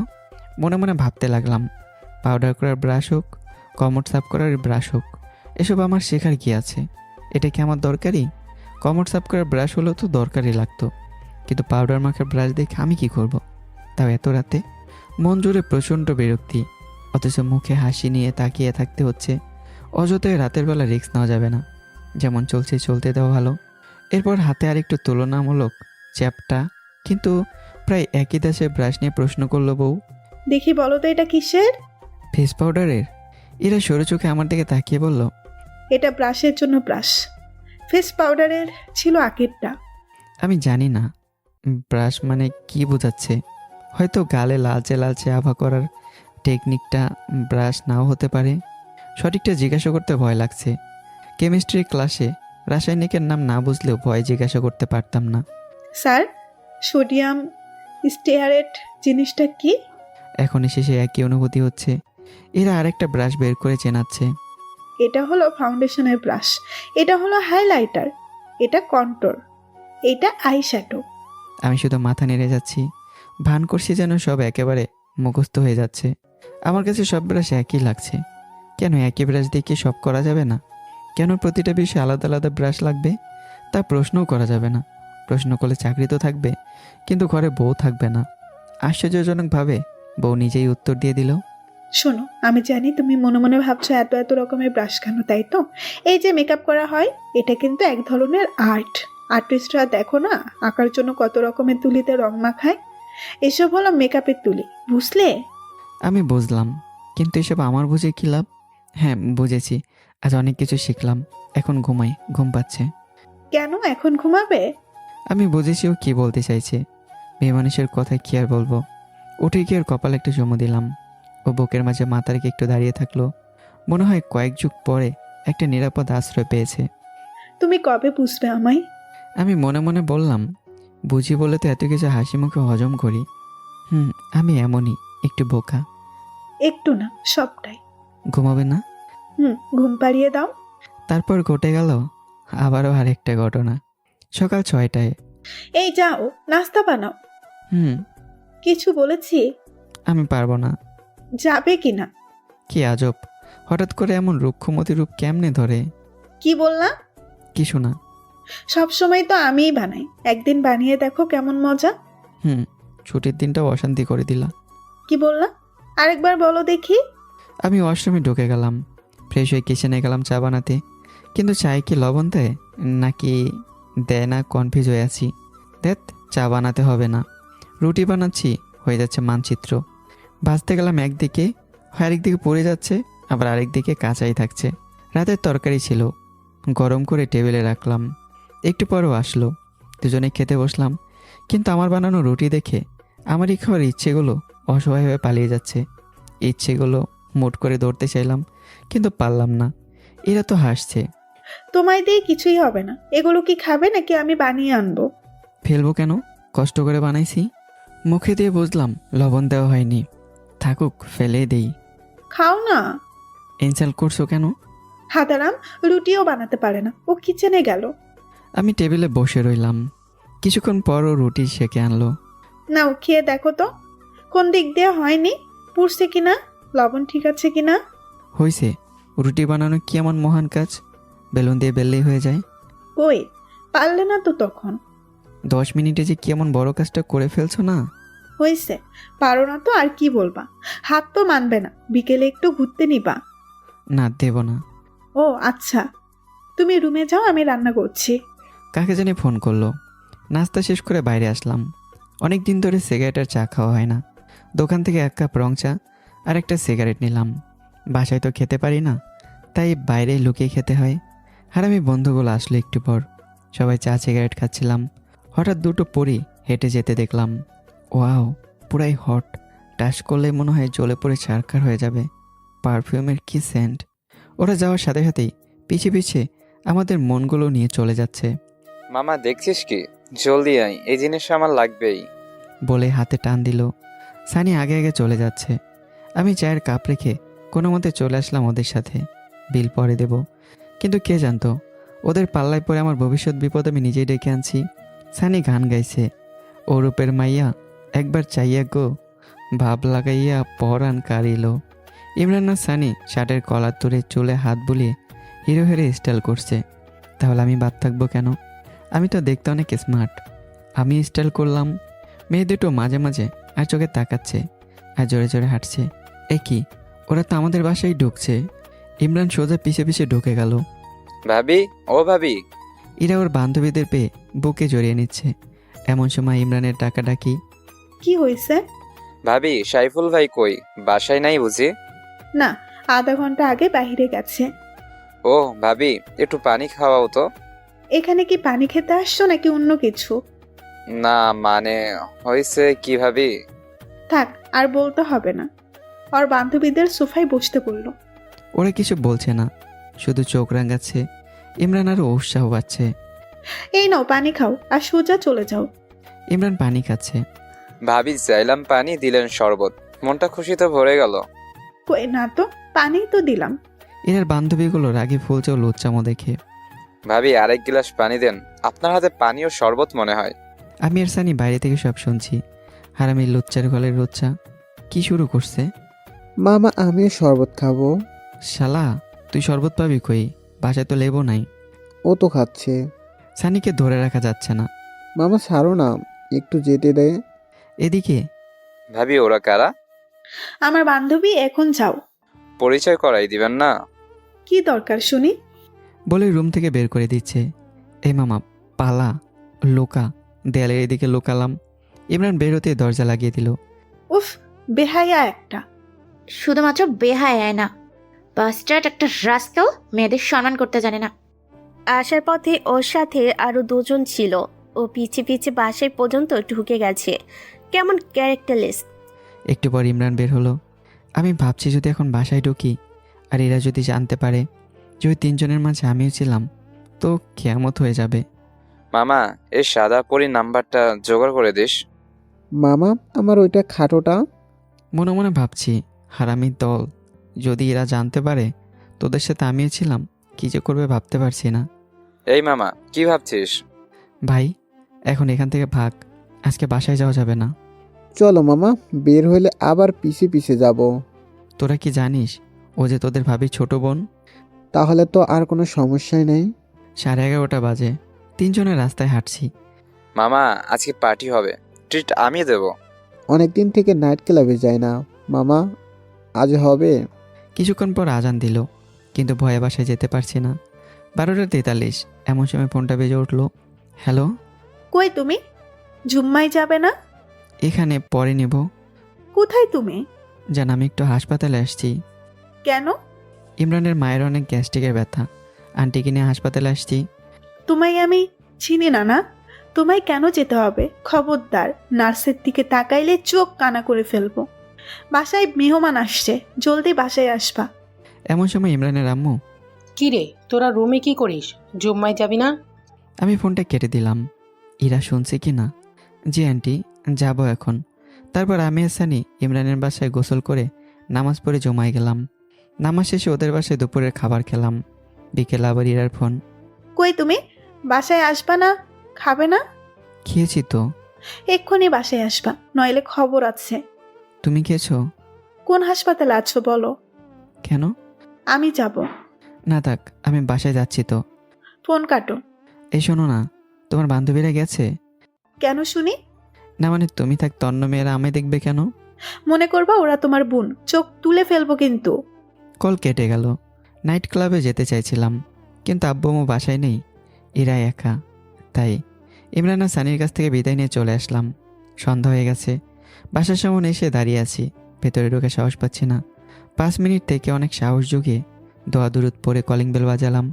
দরজা খুললো সানজিদা। আপনি আবার আসছেন? না মানে এইরা দেখ লম্পট বাসা পর্যন্ত চলে আসছে। একটু পর এরা আর উর্মিও আসলো। কি বলিস? তোকে তখন সেই 3জন বকাটের কথা বলেছিলাম না, দেখ এই রাস্কেল বাসায় চলে আসছে। কি বলিস? ও তো তোর দুলা ভাই। কি কি? এই সাইফুল কি হয়েছে? আমি তো কিছুই বুঝতেছি না। কি বলবো, মিথ্যা সিরিয়াস মুহূর্তে মাথায় আসে না, চুপ করে থাকলাম। ও আর কি বলবে, ক্যারেক্টারলেস তো ক্যারেক্টারলেসই থাকে। কথায় আছে না, বান্দর বুড়ো হইলেও গাছে ওঠা বাদ দেয় না। ছি দুলাভাই ছি, আপনি এত নিচু মনের মানুষ জানতামই না। আমরা আর এক মুহূর্তে এখানে থাকবো না। হারামি বন্ধুদের লাইকে আজ ফাঁসলাম। অরহই, আমি তোদের কাছে মাপ চাইছি। আজকের রাতটা থেকে যা, কাল তোদের সাথে আমি সহ চলে যাব। এই লম্পটের সাথে আর থাকবো না। আমার কথাটা শুন। দরজাটা লাগিয়ে চলে গেল। রুমে এসে শুয়ে আছি, কিন্তু কেউ কথা বলছে না আমার সাথে। 9টা বাজে। দুলাভাই খেতে আসেন। খাবো না, যাও।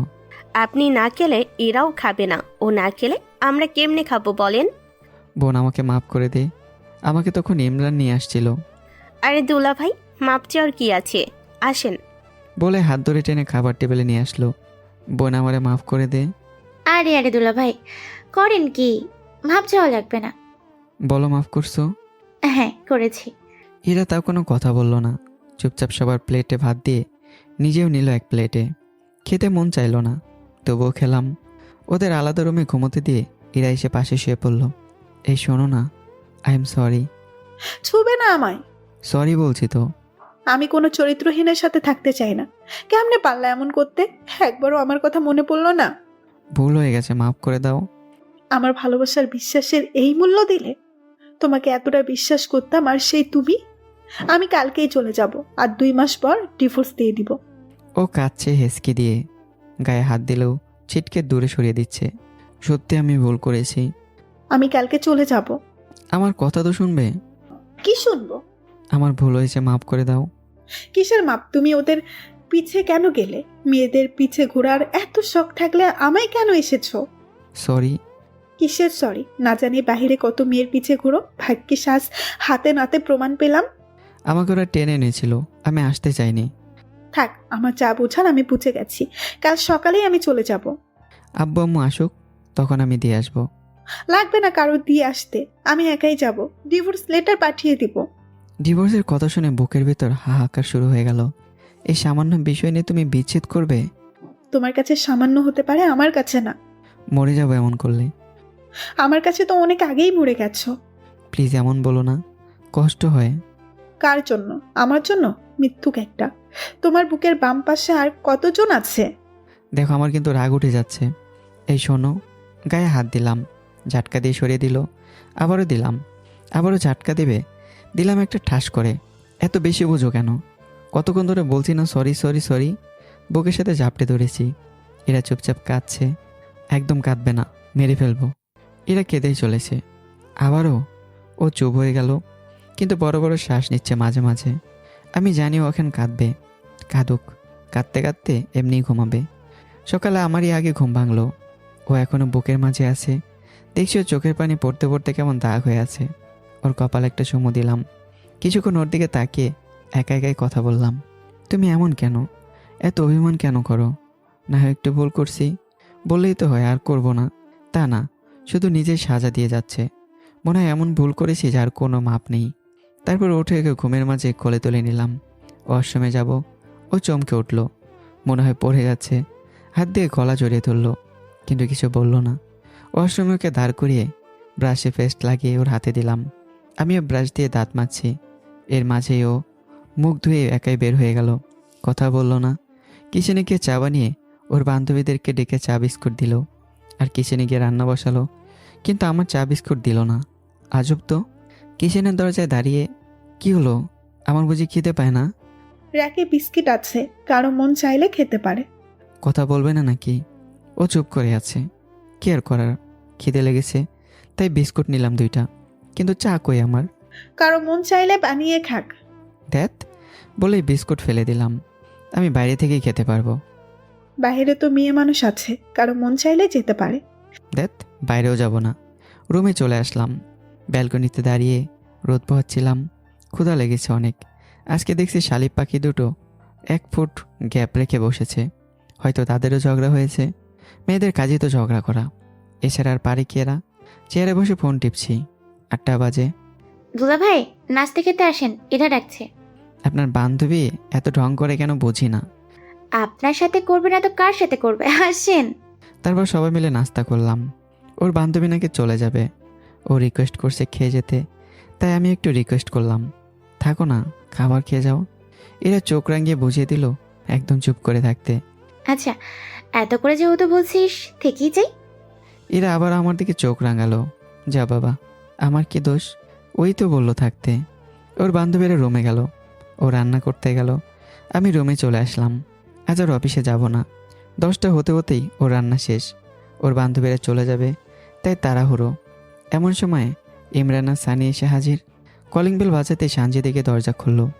হ্যালো। কেন আসছেন? ভাবি কই? ভাবির সাথে কথা আছে। ভিতরে যেতে দেন, সরেন। ওরা ভিতরে ঢুকে গেল। ইরা, এই ইরা, দেখ কে আসছে। একটু পর ইরাও আসলো। হতচ্ছাড়া। ভাবি, সাইফুল ভাই কই? কি দরকার শুনি? না মানে একটা কথা বলার ছিল। কি কথা? বলে বিদায় হও। নিজেই খারাপ, ওকে খারাপ বানো। ওর সাথে আর যেন না দেখি। তবা তবা। ভাবি কি বললেন? আমাদের মতো ভালো মানুষ এই এলাকায়ও নাই। আজাইরা কথা রাখো। ভাবি, সাইফুল ভাই কালকে বিড়ি খাইছে। এটা বলার জন্য আইসো? এইটা এখন যাও। হতচ্ছাড়া, তোদের পিছ ছাড়বে নয়তো আমার। ওরা চলে গেল। হারামিরা মেয়ে দেখতে এসে কাটা খায় আরও লবণ দিয়ে গেল। 10:30টার সময় সবাই খাওয়া দাওয়া করে নিলাম। আজকে অফিস যেতে বললো না, কথাও বললো না। ওর বান্ধবীরা যাওয়ার সময় দেখছি ও ব্যাগে কাপড় গোছাচ্ছে। ব্যাগ গোছাচ্ছ কেন? কারো কাছে কৈফিয়ত দিতে পারবো না। ওগুলো আমার টাকায় কেনা, অবশ্যই কৈফিয়ত দিতে হবে। এটা বলতে পারলে? অবশ্যই। এরা চোখের পানি মুছতে মুছতে বাসা থেকে ওর বান্ধবীদের সাথে বের হচ্ছে। আরে ব্যাগ তো নিয়ে যাও। এই পাগলি, পাত্তাই দিল না। ওর বান্ধবীরা রিক্সা নিয়ে একদিকে চলল, আর ও রিক্সা নিয়ে ওদের বাসার দিকে। আজব, বাপের বাড়ি কাছে হয় বুঝি হুটহাট করে চলে যেতে হবে। কি আর করার। রুমে এসেও রাধা গোছানো ব্যাগে আরও কিছু কাপড় ঢুকিয়ে দরজা লক করে গাড়ি নিয়ে বেরিয়ে পড়লাম ওই রিক্সার পেছন পেছন। 1 ঘন্টা পর ওদের বাসার সামনে আসতেই ও রিক্সা থেকে নেমে বাসায় ঢুকে গেল। আজব, ভাড়া কে দেবে? আপা ভাড়া? এরা চোখের ইশারায় পিছে দেখেই রুমে চলে আসলো। ব্যাগ তো নিয়ে যাও। এরা চলে গেল। আমি রিক্সা ভাড়া দিয়ে মীরাকে ডেকে ব্যাগটা দিয়ে দিলাম। বাসায় আর গেলাম না, শুধু অফিসে চলে আসলাম। 11:30 বাজে। কাজ একটু বেশি জমা হয়ে আছে। দুপুরে খাবার খাওয়ার সময়ও পাইনি। রাত 10টা বেজে গেছে। অফিসেই হঠাৎ শাশুড়ি আম্মার ফোন। আসসালামু আলাইকুম। বাবা, তুমি ইরাকি কি বলেছ? ও আসার পর থেকে এক ফোঁটা পানিও খায়নি, রুমে দরজা লাগিয়ে কাঁদছে। আচ্ছা আম্মা, আমি আসতেছি। কিছুক্ষণ পর ওদের বাসায় এসে গাড়িটা বাসার নিচে পার্ক করে ভিতরে গেলাম। সবার সাথে টুকটাক কথা বলে নিলাম। ঝগড়া করেছো কি নিয়ে? এমনি। বাবা, মেয়েটা একটু বোকা, সামান্য বিষয় নিয়ে রাগ করে, কাউকে কিছু বলে না, নিজে না খেয়ে থাকে। ও কোথায়? কোথায় আবার? রুমে গিয়ে দেখেন। এই দরজা খোলো। ইরা, কি হলো, খুলবে না? কাউকে আসতে বলিনি। তুমি কি দরজা খুলবা? চলে যাও। সাথে সাথে নিজের হাত দিয়ে দেয়ালে দিলাম এক বাড়ি। উহ, হাত থেকে রক্ত পড়ছে। এরা শব্দ শুনে সাথে সাথে বেরিয়ে আসলো। এটা কি করলে? ঝাটকা দিয়ে ছাড়িয়ে নিলাম। ধরবে না প্লিজ। আম্মু, আম্মু। এখন কেমন লাগে? তুমি যেমন নাকে নিজেকে কষ্ট দিতে পারো, তেমনি আমিও দিতে পারি। একদম চুপ। হাতটা চেপে ধরে রাখছে যাতে রক্ত না বের হয়। হায় আল্লাহ, এটা কি করলা? এই মীরা, মীরা, তাড়াতাড়ি ফার্স্ট এড বক্স নিয়ে আয়। নিজেকে আঘাত করে কেউ রাগ দেখায় না। আমি বুঝলাম না কিছু। এ কেমন পাগলামি? এরা হাতে ডেটল দিচ্ছে। ইস, মনে হচ্ছে কেউ কাটা জায়গায় অ্যাসিড ঢালছে। আরও কেঁদেই যাচ্ছে। তারপর ব্যান্ডেজ করে দিয়ে খাটে বসতে বলল। না খেয়ে ওর মুখটা কেমন শুকিয়ে আছে। আবার কাঁদছো। চুপ করবা? আমাকে কষ্ট দিতে খুব ভালো লাগে না? আজব তো, হাত কাটলো আমার, কষ্ট লাগছে তোমার? তুমি কোনোদিনও আমাকে বুঝবে না। খাওনি কেন তাহলে? আমার কেমন লাগে তুমি বোঝো? কথা বলবা না, শুধু রাগ দেখাতেই পারো, ভালোবাসতে জানো না। খিদা লাগছে। আসো, হাত মুখ ধুয়ে নাও। গোসল করবো তো। লাগবে না। বা হাত ধরে ওয়াশরুমে নিয়ে গেল। ওর হাতে রক্ত লেগে আছে এখনো। দেখি হাত উপরে করো। তারপর শার্ট খুলে তোয়ালে দিয়ে শরীরটা মুছে দিচ্ছে। এই কাতকুতো লাগছে। চুপ করে থাকো। তোয়ালে পরে বের হতে বলল। তাহলে পরবো কি? তুমি রুমে যাও। আসছি। একটু বড় ফ্রেশ হয়ে আসলো। আলমারি থেকে আমার কাপড় বের করছে। এগুলো এখানে কেমনে? আসার সময় ব্যাগে ঢুকিয়েছিলাম। কেন? একটা বেহায়া আছে না, পিছে পিছে আসবে, তার জন্য। তার মানে তুমি জানতে আমি আসবো? না আসলে 12টা বাজিয়ে ছাড়তাম। ভাগ্য ভালো আসছো। বসো, আমি ভাত আনছি। আজব তো, ও কেমনে জানলো আমি আসবো? এটাই হয়তো প্রিয় মানুষের প্রতি বিশ্বাস। একটু পর খাবার নিয়ে আসলো। আচ্ছা, যদি আমি না আসতাম? না খেয়ে থাকতাম। কেন? জানি না। না আসলে তো আর বুঝতাম না তুমি না খেয়ে আছো। এতে তো তোমারই কষ্ট হতো। কেউ যদি ইচ্ছে করে কষ্ট দেয় তাহলে আর কি করার? দেখ, যত পারে কষ্ট দিতে থাক। বিছানায় উঠে বসো। এরা ভাত মাখিয়ে মুখে দিচ্ছে। নাও, হা করো। তুমি আগে খাও। হা করো। ও নিজেও খাচ্ছে, খাইয়ে দিচ্ছে। কালকে যে গালে চড় দিয়ে দিলাম, সে গালে বা হাতটা একটু ছোলাম। দেখ, তুমি ধরবে না। ধরতে না দিলে খাবো না। রাগ উঠাইও না। আমি বুঝি না, এই কাঁদো আবার এই হাসো, আবার এই রেগে যাও। তারপর গালে হাত বোলালাম। ও কিছু বললো না। খাওয়ার পর সব কিছু গুছিয়ে রেখে আসলো। তোমার জন্য হাতটা কাটলো। ভালো হয়েছে, আমি চলে আসার সময় জড়িয়ে ধরে রাখতে পারলে না। ইস, আমি তো ভাবছি তুমি আটকাবে। ঠেকা পড়ছে নি। কি? আমার কোনো দরকার নেই তোমার? কে বললো নেই? বলে এক হাতে জড়িয়ে ধরলাম। হয়েছে, হাতে লাগবে। লাগুক। ওদের সাথে আর যাবে না। কেন? আচ্ছা, খাবো না। আমার বুকের ওপর শুয়েই এরা বলল, তুমি মেয়েদের পিছনে যাও কেন? আমার কথা মনে পড়ে না? তখন আমি বললাম, তখন ওরা আমাকে টেনে আনছিল, বিশ্বাস করো। সিগারেট কেন খাও? তুমি জানো না আমি ওই ঠোঁটে চুমু খাই? আচ্ছা, আর খাবো না, প্রমিস। মনে থাকবে তো? পরে ঘুমিয়ে গেলাম। পরদিন সকাল 8টা। দুজনেই ঘুমাচ্ছি। শাশুড়ি এসে ডেকে গেল ওঠার জন্য। এই উঠো, গোসল করে নাও। কেমনে গোসল করব? হাত ভিজে যাবে তো। আমি করিয়ে দেই। এই ঠান্ডায়? আমার সাথে গোসল করলেও ঠান্ডা লাগবে। একটুও না। তারপর ফ্রেশ হতে ওয়াশরুমে গেলাম। দেখি হাত উপরে তুলে রাখো, কোনো দুষ্টুমি করবে না। একটু করি। না, এই অসভ্য, মাইক দিব কিন্তু, চুপচাপ থাকো। আবার তারপর গোসল সেরে রুমে এসে কাপড় পরে নিলাম। শাশুড়ি নাস্তা দিয়ে গেল, বিস্কিট, আপেল, চা। দেখি হা করো। না। কেন? চুমু দেও, না হলে খাবো না। ভালো হচ্ছে না কিন্তু। না, হোক। পরেও গালে চুমু দিল। এক পিস আপেল খেলাম, আবারও গালে দেখিয়ে দিলাম। ও রেগে যাচ্ছে, কিন্তু আমার ভালোই লাগছে। শেষে বিস্কুট খাচ্ছি। ও চুমু দিতে দিতে বিরক্ত। শেষে হাতে চিপ দিল হালকা করে। হা করতে মুখে বিস্কিট দিয়ে দিল। চা খেয়ে নাও ফাজিল। এদিকে শ্বশুর আব্বা ওনার বেনকে সব বলে দিছে রাতে বিস্তারিত। আব্বু আম্মাজকে বাসায় চলে আসছে। আব্বু অফিসে গেছে সেই, আর আমি এদিকে শ্বশুর বাড়ি। সারাদিন কি আর বাসায় থাকা যায়? বিরক্ত, কিন্তু একা বাইরে যাও বইয়ের নিষেধ, বলে মেয়েদের পিছনে যাব। বিকেলে মীরা আর ইরাকে নিয়ে ঘুরতে বেরোইছি। একটা পার্কের কাছে আসলাম। দূরে দেখি ফুচকার দোকান। আমার যে ফুচকা খেতে একেবারে ভালো লাগে না, সে বিষয়টা ও এখনও ধরতে পারেনি। বরং সেভাবে ফুচকার প্রতি আমার একটা ম্যাডনেস আছে। সে যাই হোক, ফুচকার উপর যেভাবে সুন্দর করে চানাচুর ছিটিয়ে উপরে টক ঢেলে যেন আদর করে মুখে পুড়ে খায়, এটা দেখে আমারও খেতে মন চায়। ওরা 2 বোন 2 প্লেট ফুচকা নিল। এরা আমাকে খাইয়ে দিচ্ছে আর নিজেও খাচ্ছে। আমি খপ খপ করে খেতে থাকি। এই শব্দ করে খাওয়ার বিষয়টা ওর বিরক্ত লাগে। নাক কুচকে কপাল ভাঁজ করে বিরক্তি নিয়ে তাকায়। মাঝে মাঝে চোখ বড় বড় করে শাসায়। এরার এই জিনিসটা আমার খুব ভালো লাগে। ঘরে যতই ঝাড়ি দিক, বাইরে অন্য সব লোকের সামনে সে নিজেকে প্রচণ্ড সুইট প্রমাণ করতে চায়, যে কিনা কখনো বকাঝকা করে না। এ কারণেই চোখে নিঃশব্দে শাসনই ওর এই অস্ত্র। আমার অনেক ভালো লাগে এগুলো। তারপর পার্কের ধারে হাঁটছি। হঠাৎ দেখছি একটা ছেলে দূর থেকে আমাদের ফলো করছে। আমাদের না, ইরাকে ফলো করছে। ছেলেটা সামনে আসতে এরা চমকে গেল। কি সমস্যা? ফলো করছেন কেন? ওর সাথে একটু কথা ছিল, যদি অনুমতি দেন। তোর সাথে আমার কোনো কথা নেই। সাইফুল, বাসায় চলো। ও কথা বলতে চাচ্ছে না। আশা করি বিরক্ত না করলেই খুশি হব। কথা না বললে যেতে দেব না। সাথে সাথে এরা থাপ্পড় লাগিয়ে দিল। ছেলেটি ইরাকে থাপ্পড় দেবে, ও ভয় ভয় চোখ বন্ধ করে নিল। মীরা আমার পিছে দাঁড়ালো। আমি বাহাতে ছেলেটার হাত ধরে ফেললাম। Mind it, she is my wife. ইতিমধ্যে কিছু মানুষও জড়ো হয়ে গেছে। ছেলেটার হাতটা ছিটকে ফেলে দিলাম। ছেলেটার গালে আঙ্গুলের দাগ বসে আছে। মানতে হবে, ইরার হাতে অনেক জোর আছে। ও মুখটা লাল করে আছে রাগে, আর ছেলেটার উপর ক্ষেপে আছে কোনো কারণে। ছেলেটা হুমকি দিয়ে গেল, এই মায়ের প্রতিশোধ আমি নেব। একজনকে না পেলে আরেকজন তো আছে, ছাড়বো না। মীরা আমার বাহুতে ধরল। ও মনে হয় ভয় পাচ্ছে। তারপর বাসার দিকে আসছে রিক্সা দিয়ে। এরা একটাও কথা বলছে না। আমি ভেবে পাই না ছেলেটাকে। ভাবছি ওকে কি প্রশ্ন করব ছেলেটাকে। না থাক, রাগ কমলে বাসায় নিয়ে গিয়ে ঠান্ডা মাথায় জিজ্ঞাসা করব। বাসায় চলে আসছি। এরা আগেই ঢুকে গেল বাসায়। রিক্সা ভাড়া দিয়ে মীরা আর আমি বাসায় ঢুকলাম। এরা বাসায় ঢুকে ওয়াশরুমে ঢুকলো। শাওয়ার সেরে দাঁড়িয়ে আছে নিচে। আমি রুমে আসছি 15 মিনিট, কিন্তু ঝর্ণা বন্ধ হচ্ছে না। ও বেরো হচ্ছে না। আজব তো, ওয়াশরুমের দরজার কাছে যেতেই দেখি ছিটকিনি লাগায়নি।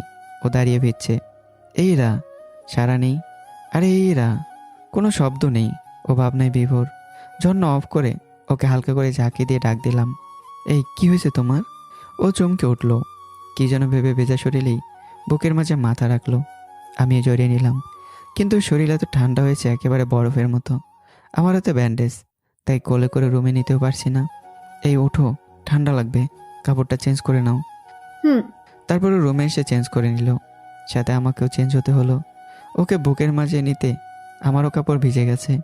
এখনও সূর্যের রশ্মি দেখা যাচ্ছে। মীরা একটা ঘুড়ি নিয়ে ডেকে নিয়ে গেল ছাদে। আকাশে অনেক রঙিন ঘুড়ি ওড়ানোর দৃশ্য দেখা যাচ্ছে।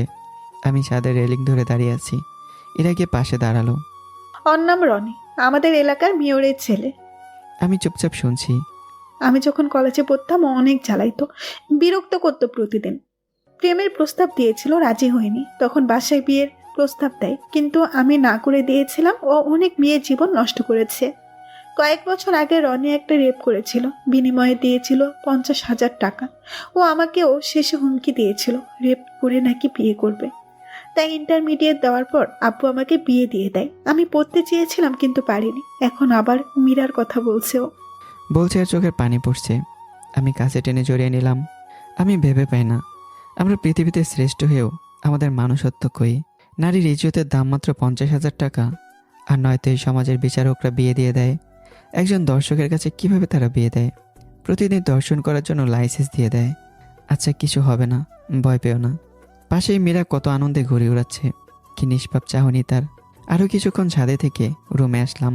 সন্ধ্যার সময় এরা নুডলস বানিয়ে আনলো, আমার প্রিয় খাবার। কিন্তু এরা চুপচাপ, মনে হয় মন খারাপ। খাইয়ে দিচ্ছে, ভালোই লাগছে। এই তুমি খাবে না? খেতে মন চাচ্ছে না, তুমি খাও। খাও না একটু। পরে খাবো, তুমি খাও তো। খাবো না। আচ্ছা, খাচ্ছি। ও খাচ্ছে, আমিও খাই। খাওয়ার পরও প্লেটটা রেখে এসে হাতের ব্যান্ডেজটা খুলে পাউডার দিয়ে আবার বেঁধে দিল। তুমি শুয়ে থাকো, আমি রান্নাঘরে যাই আম্মুর সাথে। আমার ফোনটা চার্জে দাও তো। আর তোমার ফোনটা কই দিয়ে যাও। এরা ওর ফোনটা দিয়ে চলে যাচ্ছে। এই লক পাল্টাইছো নাকি? আমি না, তোমার বোন পাল্টাইছে। তারপর খুলে দিয়ে চলে গেল। আচ্ছা হয়ে ফোন টিপছি, হঠাৎ করে মেসেজ আসলো।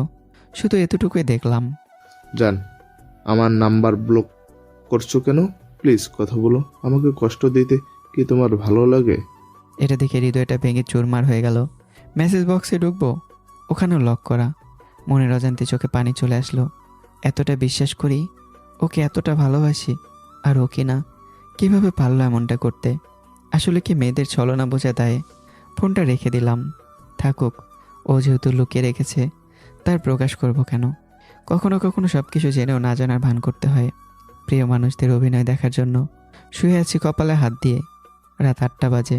দুলাভাই আসেন ছবি দেখি। না, যাও, তুমি দেখো। ও চলে গেল।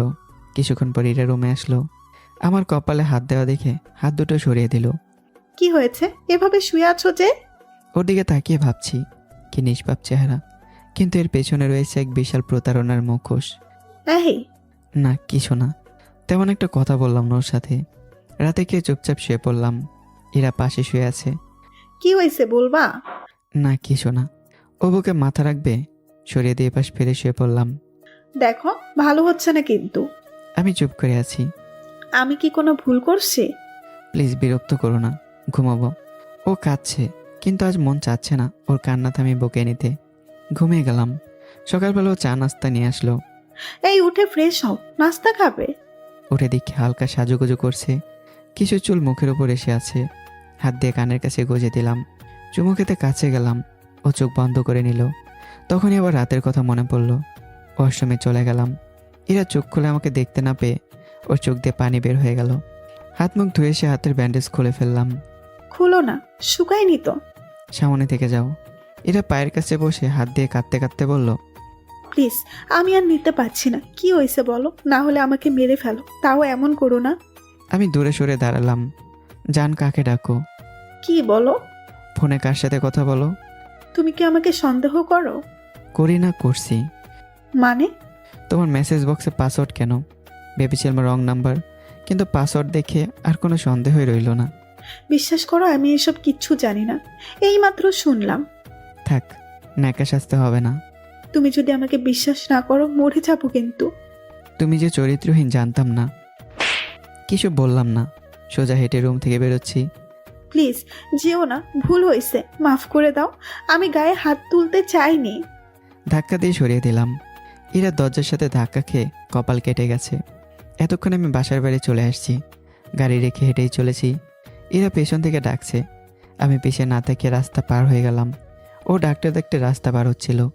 তৎক্ষণাৎ একটা ট্রাক এসে ওকে চাপা দিয়ে চলে গেল। আমি চিৎকার শুনে পিছনে তাকালাম। গাড়ি চলে গেছে। ও নিথর দেহটা পড়ে আছে, রক্ত গড়িয়ে পড়ছে। আমি চিৎকার করে মানুষের কাছে হেল্প চাইতে লাগলাম। কিছু লোক জড়ো হয়ে গেছে। এরা আব্বু আম্মু সবাই এসে কান্না শুরু করে দিছে। এরাকে ওর আব্বু ধরে রাখছে। আমি দৌড়ে বাসার ভিতরে গিয়ে গাড়ি নিয়ে আসলাম। রক্তে আমার শরীরও লাল হয়ে গেছে। 5 কিলোমিটার দূরে প্রাইভেট হাসপাতালে যাচ্ছি। সবার চোখে পানি আর ভয়। এখন আমার নিজেকে অনেক অপরাধী মনে হচ্ছে। আমি এমনটা না করলে পারতাম। হাসপাতালে পৌঁছেই ডক্টর হাতের পাল চেক করে। ও মাই গড, নার্স কুইকলি ওটিতে নিয়ে যাও, পেশেন্টের অবস্থা অনেক সিরিয়াস। এটা শুনে বুক ধুকপুক করছে। ওটির দরজা বন্ধ হয়ে গেছে, লাল বাতি জ্বলছে, মানে বিপদ সংকেত। ওর কিছু হবে না তো? আব্বু আম্মুকে দারুণ ফোন করে বলেছিল ওনারা আসতেছে। কি হয়েছে ওর? কিভাবে হলো? আম্মু আসতে আমি আম্মুকে জড়িয়ে ধরলাম। আম্মু, সব দোষ আমার। তারপর সব খুলে বললাম। সবাই শুনে হতবাক। আমি কেন এমন করলাম? কিন্তু এটা ভাবার সময় এখন না। ইরার বাবা মা, মীরা আর আব্বু আম্মু, ফারিয়া আর 2টা হারামি সবাই ওটির বাইরে দাঁড়িয়ে আছি। 1 ঘন্টা পর একজন ডক্টর বের হলো। ডাক্তার, ও কেমন আছে? এখনও বলা যাচ্ছে না। কুইকলি 2 ব্যাগ বি পজিটিভ রক্ত লাগবে। পেশেন্টের শরীর থেকে অনেক রক্ত বের হয়ে গেছে। মাথায় আঘাত লেগেছে। ডক্টর, আমার বি পজিটিভ। ওকে, আসেন কুইক। তারপর রক্ত দিলাম। শেষে উঠতে যাব, মাথা ঝিমঝিম করছে। শুয়ে থাকেন, উঠবেন না। কেউ সকালে নাস্তা করেনি এখনো। সিরিয়াস মুহূর্তে আমার ঘুম পায়। তার উপর শরীর দুর্বল। ঘুমিয়ে গেছি। 2টার সময়। Operation successful. তবে তবে কি? পেশেন্টের গার্জিয়ানকে ইরার বাবা বলল, কেন ডাক্তার? এদিকে আসেন। আব্বর ইরা বাবা ডক্টরের পিছনে গেলেন। কি হয়েছে ডাক্তার? ও ঠিক আছে তো? দেখেন, আমরা সব চেষ্টা করেছি। পেশেন্টের এমনি ঠিক আছে, তবে হয়তো ও কোনোদিন মা হতে পারবে না। আমার মেয়ের জীবনটা শেষ হয়ে গেল। ও আপনার একার মেয়ে না, আমারও মেয়ে। একটা কথা দিন। কি কথা বেআই সাহেব?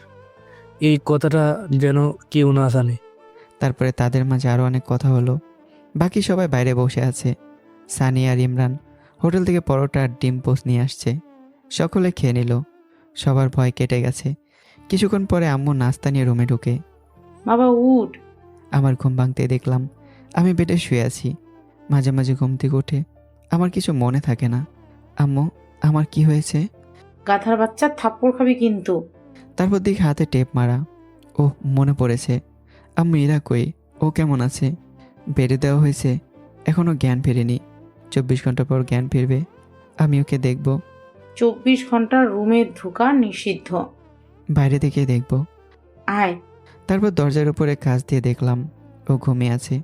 মাথায় ব্যান্ডেজ করা, শরীর সাদা কাপড় দিয়ে ঢাকা। সাদা কাপড় দেখে আমার শরীর শিউরে উঠল। আম্মু, ঠিক হয়ে যাবে তো? আল্লাহ আছে, কিছু হবে না, খেয়ে নে। তারপর আম্মু খাইয়ে দিল। আচ্ছা, আম্মু ও খেয়েছে? হারামজাদা, এখন দরদ উতলিয়ে পড়ে এত কিছু করার পর? বলো না। ইঞ্জেকশনে খাবার দিয়েছে। ব্যথা পাইনি? তুই বড় হবি কবে? বলো না। আর একটা কথা বলে খবর আছে। রাতে আব্বু আম্মু, ইরার বাবা মা সবাই হাসপাতালে থাকলো। আমি, মীরা, ফারিয়া বাসায় চলে আসলাম। পরদিন সকালে নাস্তা করে আবারও গেলাম হাসপাতালে। ফারিয়ার মীরা বাসায় রইল। ইরার জ্ঞান এখনও ফেরেনি। দুপুরে যখন আমি খাওয়ার জন্য হোটেলে আসলাম, অর্ধেক খাওয়া হয়েছে। এমন সময় ফোন বেজে উঠল। হ্যালো আব্বু। তাড়াতাড়ি এখানে আয়। খেয়ে যাচ্ছি। পরে খাস, এখন জলদি আয়। 1 মিনিট। তারপর আসলাম। এতক্ষণ লাগে আসতে? এটা কতক্ষণ ধরে তোর সাথে কথা বলছে। ঢং। আমি রুমে ঢুকতে সবাই বের হয়ে গেল। ফাজিল শয়তান হারামি। আর কিছু? ভেবেছিলাম চোখ বন্ধ করার সময় তোমাকে দেখেছি, খুলেও দেখবো, কিন্তু তুমি হয়েছে। ভালোবাসো না আমায়। না। মরে গেলে খুশি হবে, তাই তো? একটু পর নার্স খাবার আর ওষুধ নিয়ে আসলো। বাইরে যান, পেশেন্টের খাবার আর ওষুধের সময় হয়েছে। খাবো না।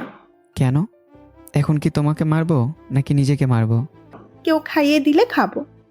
পেশেন্টকে খাইয়ে দিয়ে এই ওষুধগুলো খাইয়ে দেবেন কুইকলি।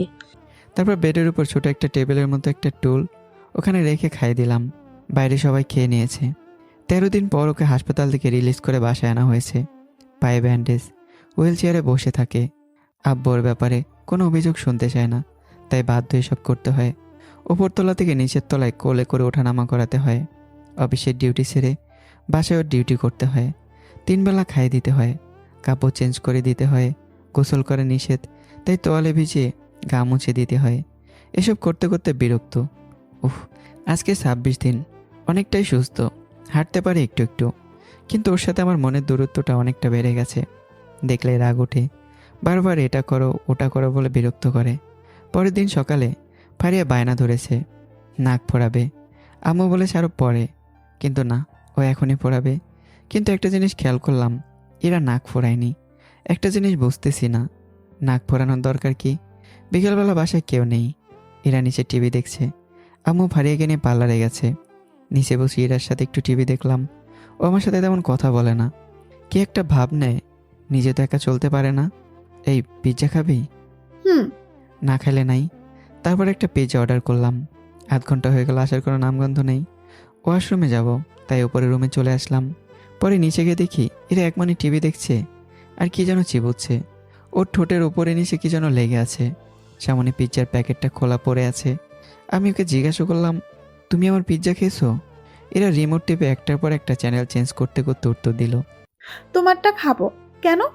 পিৎজা বয় দিয়ে গেল, সেটা খাচ্ছি। উফ, মন চাচ্ছে নিজের চুল নিজেই টেনে ছিঁড়ি। আমি ওর কাছে গেলাম গলা চিপে ধরতে। ইউ ডোন্ট কেয়ার ভাব নিয়ে এরা টিভি দেখতেছে, মনে হয় যেন কিছুই হয়নি।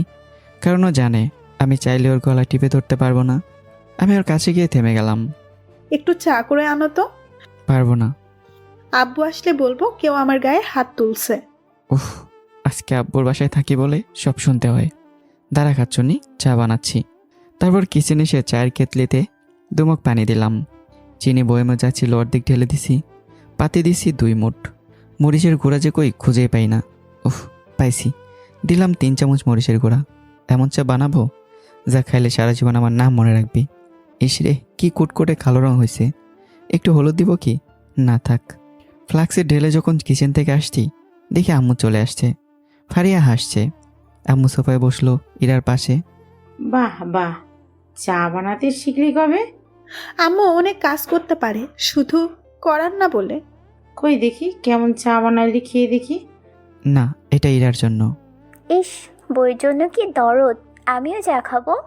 বানিয়ে খা। আজব তো, দিবাই না ওদের। চা অল্প। আমি খাবো না, এমনি বলছি আম্মুকে দাও। তাহলে ফেলে দেব। আম্মু এই চা খেতে পারবে না। হয়েছে হয়েছে, আমার খেতে হবে না, রান্না করতে হবে, আমার অনেক কাজ। ফারিয়া রুমে চলে গেল। হারামি, ও বুঝে গেছে কিছু একটা গড়বড় আছে। আমিও কম না, চা নিয়ে গিয়ে বেসিনে ঢেলে দিলাম। এটা কি হলো? আমার চা কই? এই না বললে খাবে না, তাই ঢেলে দিলাম। রুমে নিয়ে যাও। পারবো না, হেঁটে যাও। ওয়াশরুমে যাব, জলদি করে নাও। হাত বাড়িয়ে দিল। কি আর করার, আলুর বস্তাকে কোলে নিতে হলো। আবার হাসেও। ওয়াশরুমের দরজা এনে দিলাম। ও আস্তে আস্তে হেঁটে ঢুকলো। কিছুক্ষণ পর বের হয়ে আমি রুমে ছিলাম। আচ্ছা, আমার ফোনটা কই? পায় না কেন? আলমারির ডয়ারে তো ছিল, তুমি কি নিছো? আমাকে ফোনের কথা বলে খবর আছে। দিয়ে দাও না। কেন, বয়ফ্রেন্ডের সাথে কথা বলবো নাকি? থাকুক, লাগবে না। আসলে আরও কয়েকবার ফোন চেয়েছিল। আমি এটা বলাতেই কিছুদিন আর চাইনি, তাই আমি আর খুঁজি না। আছে হয়তো ডয়ারে। রাতে খাওয়া দাওয়ার পর শুয়ে পড়লাম, কিন্তু ও এক পাশে আর আমি এক পাশে। রোজই এমন হয়, প্রতিদিন আমাকে বিরক্ত করে। আজকে বোঝাবো মজা। ওকে কাছে টেনে নিলাম। ও চমকে গেল। ও হাত দিয়ে জড়িয়ে ধরলো, ঠোঁটে ঠোঁট রাখলো। অনেকদিন পর আবার আজকে ছোঁয়া পেল। ও আমি দুজনেই উত্তেজিত। আমার চাহিদা মিটতে আবার দূরে সরিয়ে দিলাম। এমন করছো কেন? কাছে আসবে না, প্লিজ। চুপচাপ ঘুমাও। অনেক ঘৃণা করো না? আমি তোমার ভালোবাসা পাওয়ার যোগ্য না। আচ্ছা, চলে যাব তোমার জীবন থেকে, নতুন কাউকে খুঁজে নিও। আরও অনেক কিছু বলেই কাঁদতে কাঁদতে ঘুমালো। পরের দিন সকালে উঠে আগে ওর ফোনটা খুঁজলাম। আসলে তো ফোনটা আলমারিতে নেই। অনেক খুঁজলাম কিন্তু পেলাম না। তারপর ফ্রেশ হয়ে নিলাম। ওকে ডেকে দিলাম। ও কথা বলল না। কোলে করে ওয়াশরুমে নিব, ও সরিয়ে দিয়েই নিজে গেল আস্তে আস্তে। ঢং। বাইরে রোদ উঠেছে। বেলকনিতে এসে দাঁড়িয়ে আছি। এরা আম্মুর কাছে গিয়ে মাথার ব্যান্ডেজ খুলে নিল। অনেকটা সেরে গেছে। কিছুক্ষণ পর নাস্তা করে নিলাম। আব্বুকে বললাম আমি অফিসে যাব। বৌমা সুস্থ হোক আগে। আমি সুস্থ হয়ে গেছি। কোনো কিন্তু নেই। তারপর অফিসে চলে আসলাম। এর সাথে তেমন কথা বলি না, এরাও বলে না। এতে আমার খুব রাগ ওঠে। ভাব নিলে আমি নেব, ও কেন নেবে? মন চাই গলা চেপে মেরে ফেলি। আমার রাগ আমি রাতে ওকেই দেখাই। এতটা কাছে টেনে নিয়ে আবারও দূরে সরিয়ে দেই। তখন ও কাঁদে। কষ্টে ওর কলিজা ফেটে যায়। এত অবহেলা। এরা মনে মনে ভাবে ও চলে যাবে অনেক দূরে, কালই চলে যাবে।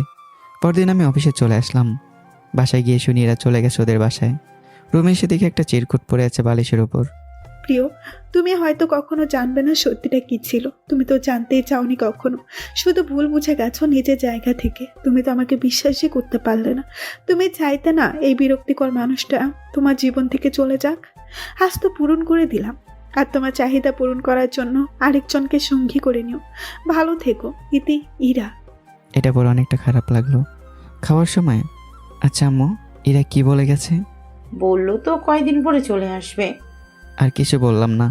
রাতে বাইরে গেলাম সিগারেট খেতে, আর 1 প্যাকেট কিনে আনলাম। রুমে আসার সময় ফারিয়ার রুম থেকে কথা বলার আওয়াজ পেলাম। কিছু বললাম না। রুমে এসে রেকিং চেয়ারটায় বসে 8টা সিগারেট শেষ করলাম। আজ ঘুম পাচ্ছে না। 3টা বাজে। তারপর কখন যে ঘুমিয়েছি খেয়াল নেই। সকাল 8টায় আম্মুর থাপ্পড়ে ঘুম ভাঙলো। কোথায় ঘুমাইছিস? এগুলো কি? হারামজাদা, সিগারেট খাইছিস কেন? এই ফারিয়ার আবু, এদিকে আসো তো।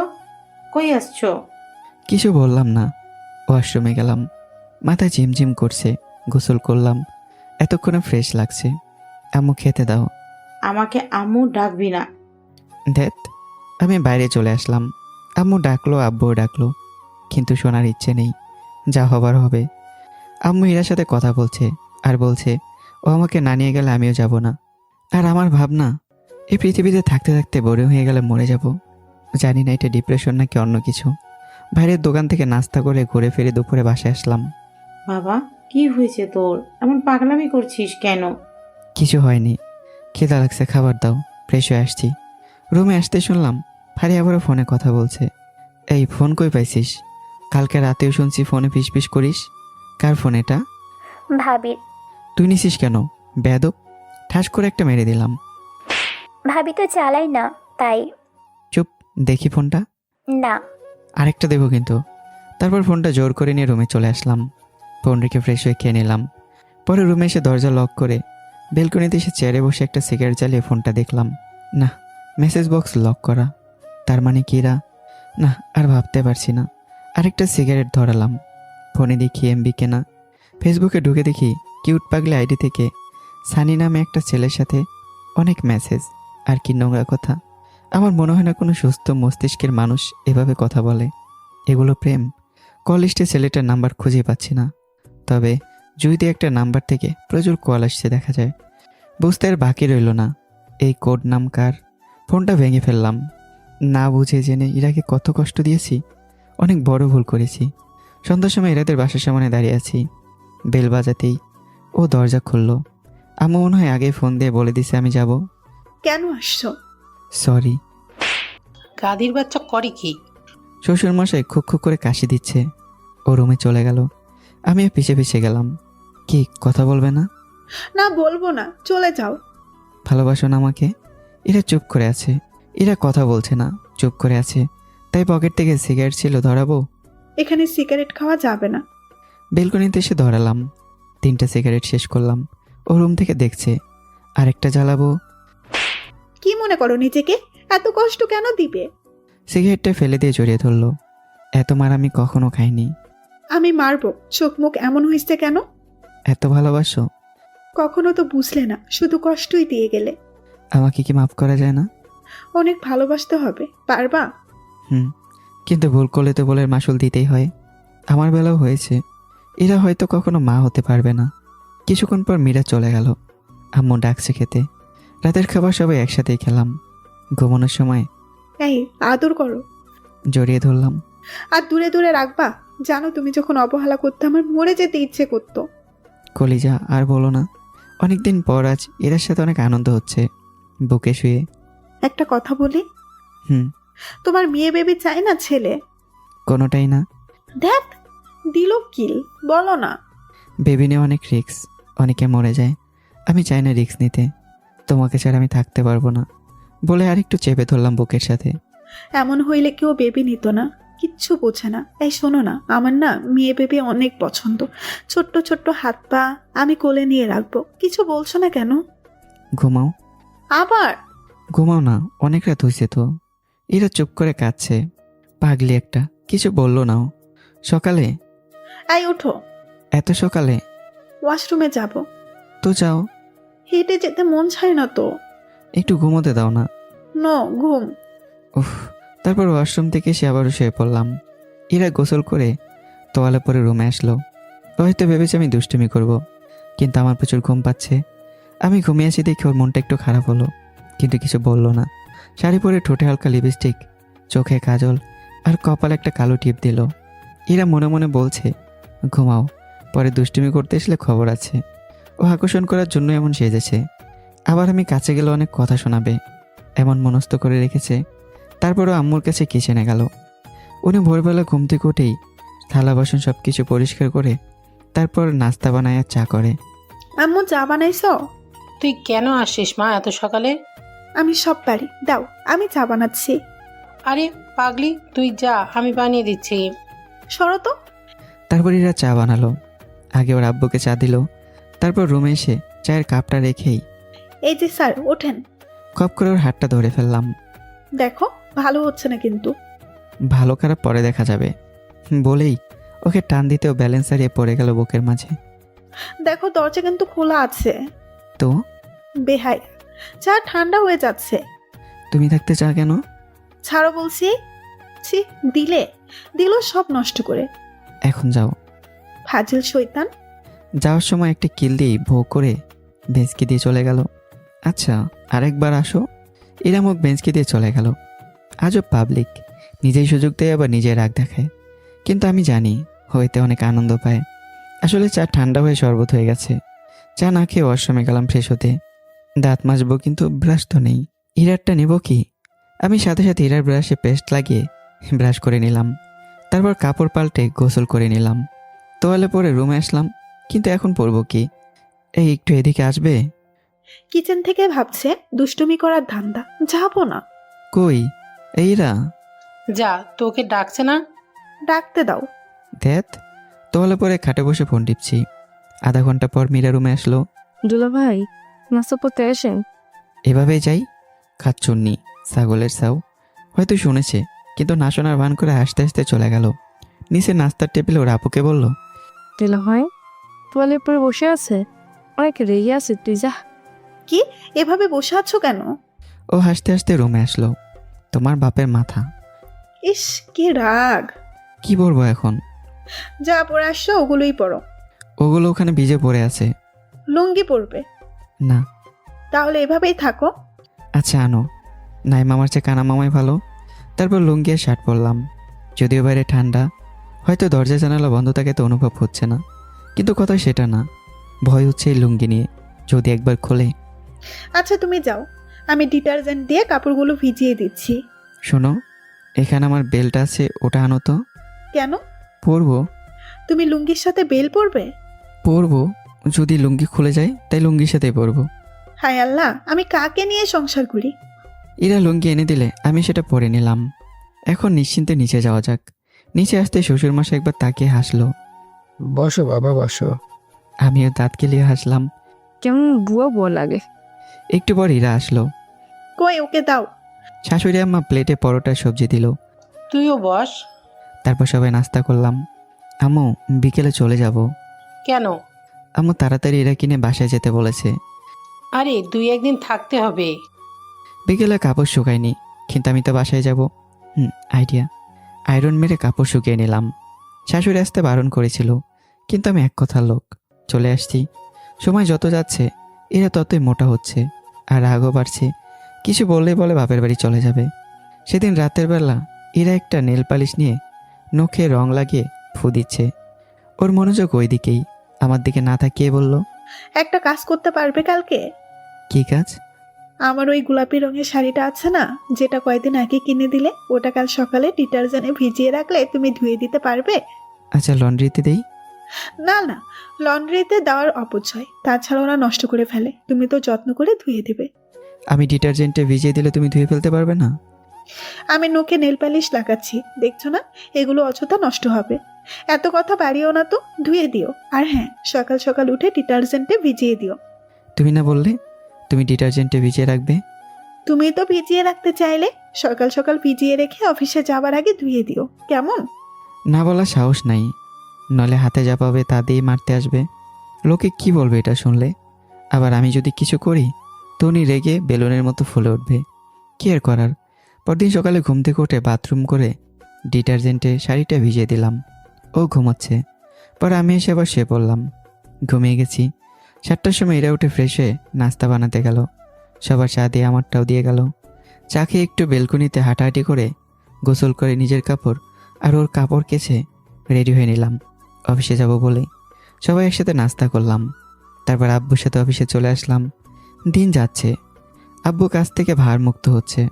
আমার উপরও চাপ বাড়ছে, আরও বাড়ছে দায়িত্ব। তার উপর আবার সবার মনের খোরাক আনন্দ জোগাতে হয়। আর ইরার তো অভিমানের শেষ নেই। যখন তখন এটা সেটা নিয়ে ফোলাফুলে আছেই। একদিন আমাদের বাসার পাশে জাহিদ ভাইয়ের বউয়ের বোন আসছে বেড়াতে। ওনার বাসায় ওনাদের একটা বেবি আছে 1 বছরের। এরা গিয়ে দেখছে, কোলে নিয়ে আদর করছে, গালে চুমু খাচ্ছে। বেবিটা আনন্দ পায়, আবার হাসছেও। মেয়েটার পায়ে একজোড়া জুতা পায়ে সে ঘুরছে আর ক্যাচ করে বায়না করছে। মেয়েটা কি খুশি, আরও জোরে হাঁটে।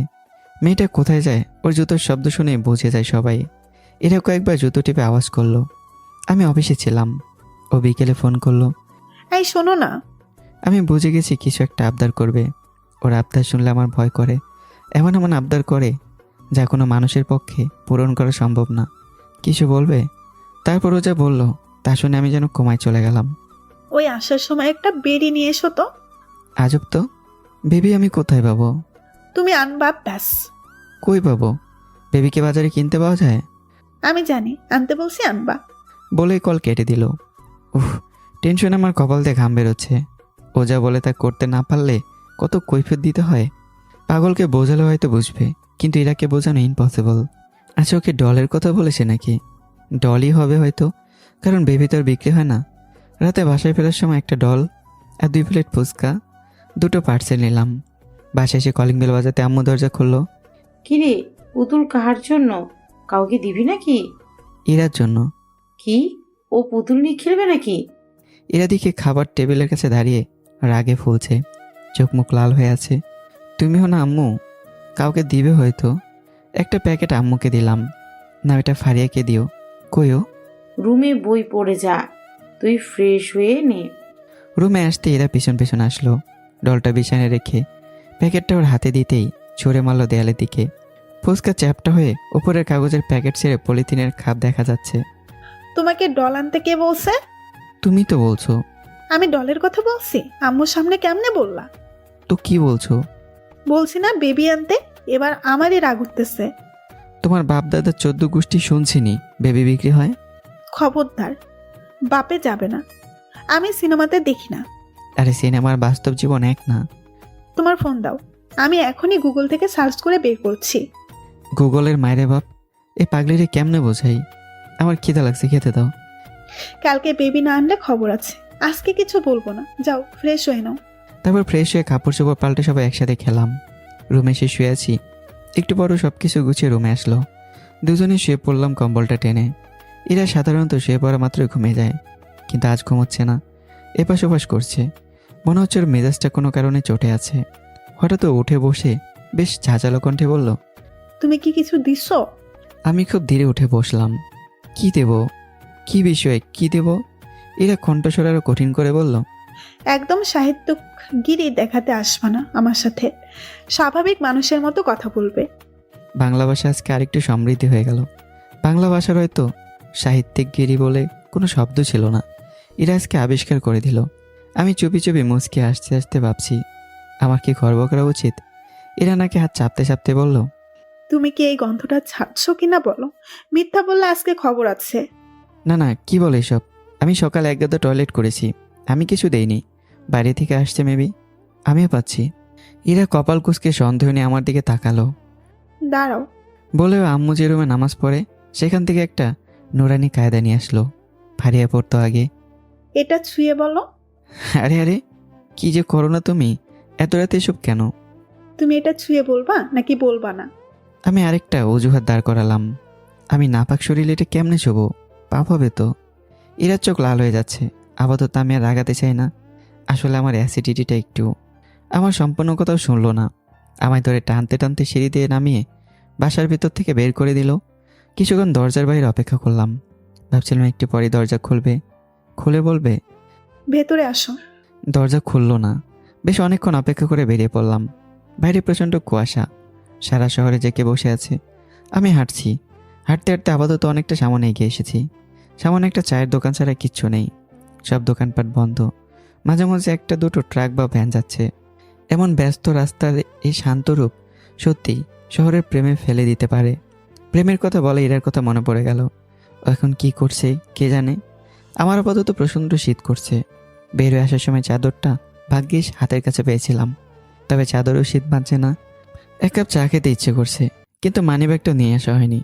মোবাইলের বিকাশ থেকে চাওয়ালার মোবাইলে 10 টাকা রিচার্জ পাঠিয়েও একটু চা খাওয়া যেত, কিন্তু মোবাইলটাও আনা হয়নি। চায়ের টঙে হালকা আছে আগুন জ্বলছে। 3-4 জন রিক্সার ড্রাইভাররা চা আর বনরুটি খেতে খেতে আড্ডা দিচ্ছে। পাশে একটা বালির টিপিতে 3-4টে কুকুর এক হয়ে শুয়ে আছে। এই শীতে কুকুরকেও এক করে দিল, অথচ আমাকে আর আমার বউকে এক করতে পারল না। আমি টঙের কাছেই আগুনের আঁচ পোহাতে গিয়েই এক পরিচিত রিক্সাওয়ালা পেয়ে গেলাম। স্যার, আপনি এত রাইতে? একটু হাঁটতে বেরোলাম। ভালো আছেন চাচা? হ স্যার, গরিব ভালা খাওন, খারাপ খাওন, বেআইনিক এক। আমাকে আর কিছু বলতে না দিয়ে রিক্সাওয়ালা চাচা টং দোকানি চা আলোয়াকে বলল, আরে স্যারছে চা দে না। আরে না না, আমি এত রাতে চা খাই না। মানা করতে ইচ্ছে করছিল না, কিন্তু মানা করতে হলো। আমার এই মানাটা হঠাৎ রিক্সাওয়ালা চাচা কি ইমোশনাল করে দিল। চাচা উঠে এসে হঠাৎ আমার হাত ধরে বলল, এই গরিব মানুষটারে একটাবার সুযোগ দেন না স্যার, আপনার এক কাপ চা খাওয়াইতে। আমি আশ্চর্য হয়ে ওনার দিকে তাকিয়ে থাকলাম। আমি শুধু চা খেলাম না, একটা বাটার বানও খেলাম। রিক্সাওয়ালা চাচার তো বিরক্ত হলোই না, বরং ওনার মুখটা আরও হাসি হাসি হয়ে গেল। বেশ অনেকটা রাত আড্ডা দেওয়ার পর আমরা সবাই উঠলাম। এখানে ট্রাফিক পুলিশ আসছে। মাঝে পিঠে গিটার নিয়ে 2-4টে ছেলে পেলে এসেছিল।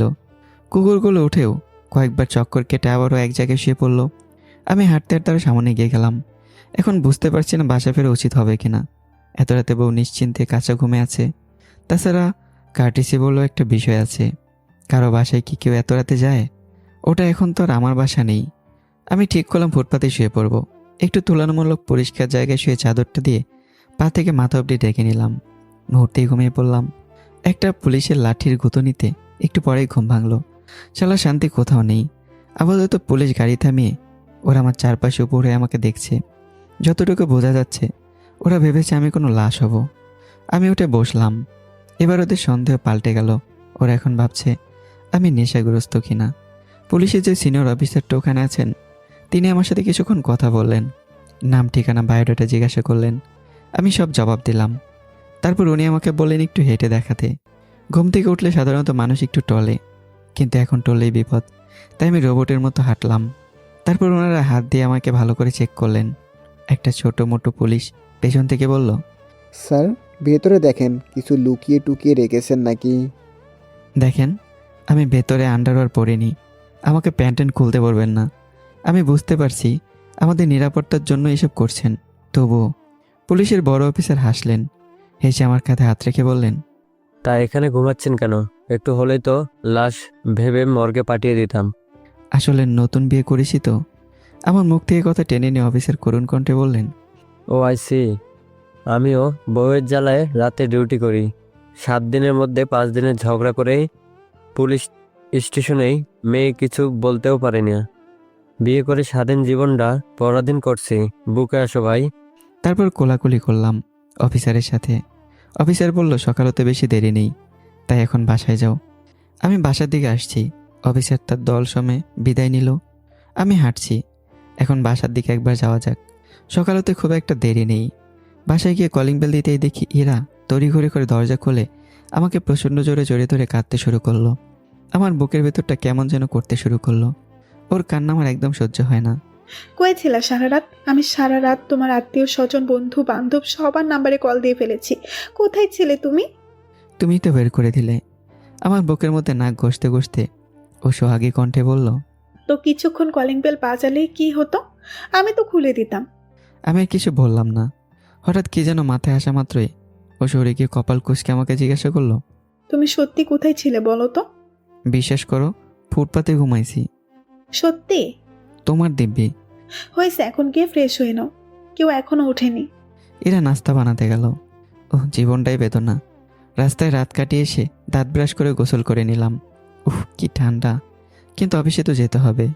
গোসল শেষে রুমে আসতেই, এ নাও গরম চা। আহ্লাদ না সারা রাত বাইরে রেখে এরা চলে গেল কাপ রেখে। চায়ের কাপটা থেকে গরম ধোয়া উঠছে। কাপটা নিয়ে বেলকনিতে আসলাম। রোদ উঠেছে অল্প অল্প, ভালোই লাগছে। ফারিয়ার এসএসসি পরীক্ষা শেষ। ওকে খালা বাসায় গিয়ে থাকতে বলেছে। ওখান থেকে ভালো কলেজে পড়তে পারবে। আর তাছাড়া আব্বু আম্মু চায় না ও হোস্টেলে থেকে পড়ুক। খালার বাসায় ওরা দুজনে একসাথে পড়বে। কিন্তু বিল্লালের সাথে ফারিয়ার বনে না। শুধুই ঝগড়া হয় সাপ বেজির মতো। তাইও যেতে চায় না।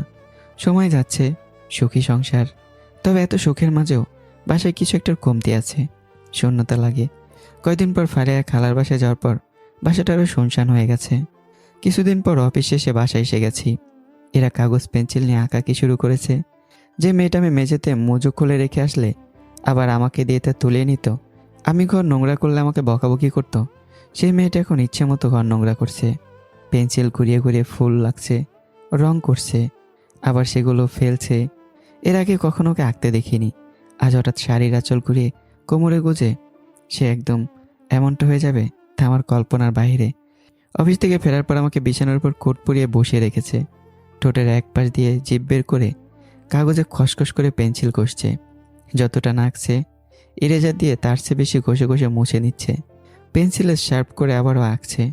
আমি কি যেন একটা বলতে যাব, তখনই আমাকে থামিয়ে দিয়ে বলল, কথা বলবা না, সে বদলে যাবে। আমি স্ট্যাচু হয়ে গেলাম।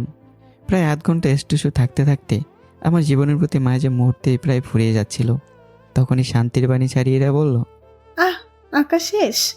আমি ধপাস করে শুয়ে পড়লাম। সারা কোমর ধরে গেছে, ঘাট টনটন করছে, মাথাও ঝিমঝিম করছে। করুক, বইয়ের খুশির জন্য সব করা যায়। ভুজুঙ্কা শুনে সারা জীবন বসেও থাকা যায়। ও খুব উচ্ছ্বসিত মুখ করে আসতে আসতে ক্যানভাসটা আমার থেকে উল্টো দিকে ঘুরিয়ে আমার কাছে এলো। এসেই বলল, আমি আমার আঁকা প্রথম ছবিটা তোমায় উপহার দেব। এরা ক্যানভাসটা দেখানোর সাথে সাথে দেখলাম মানুষের মতো দুহাত দু পাওয়ালা কি যেন একটা প্রাণীর ছবি এঁকেছে। এই ছবি মানুষের ছবি না, এই ছবি আমার ছবি না।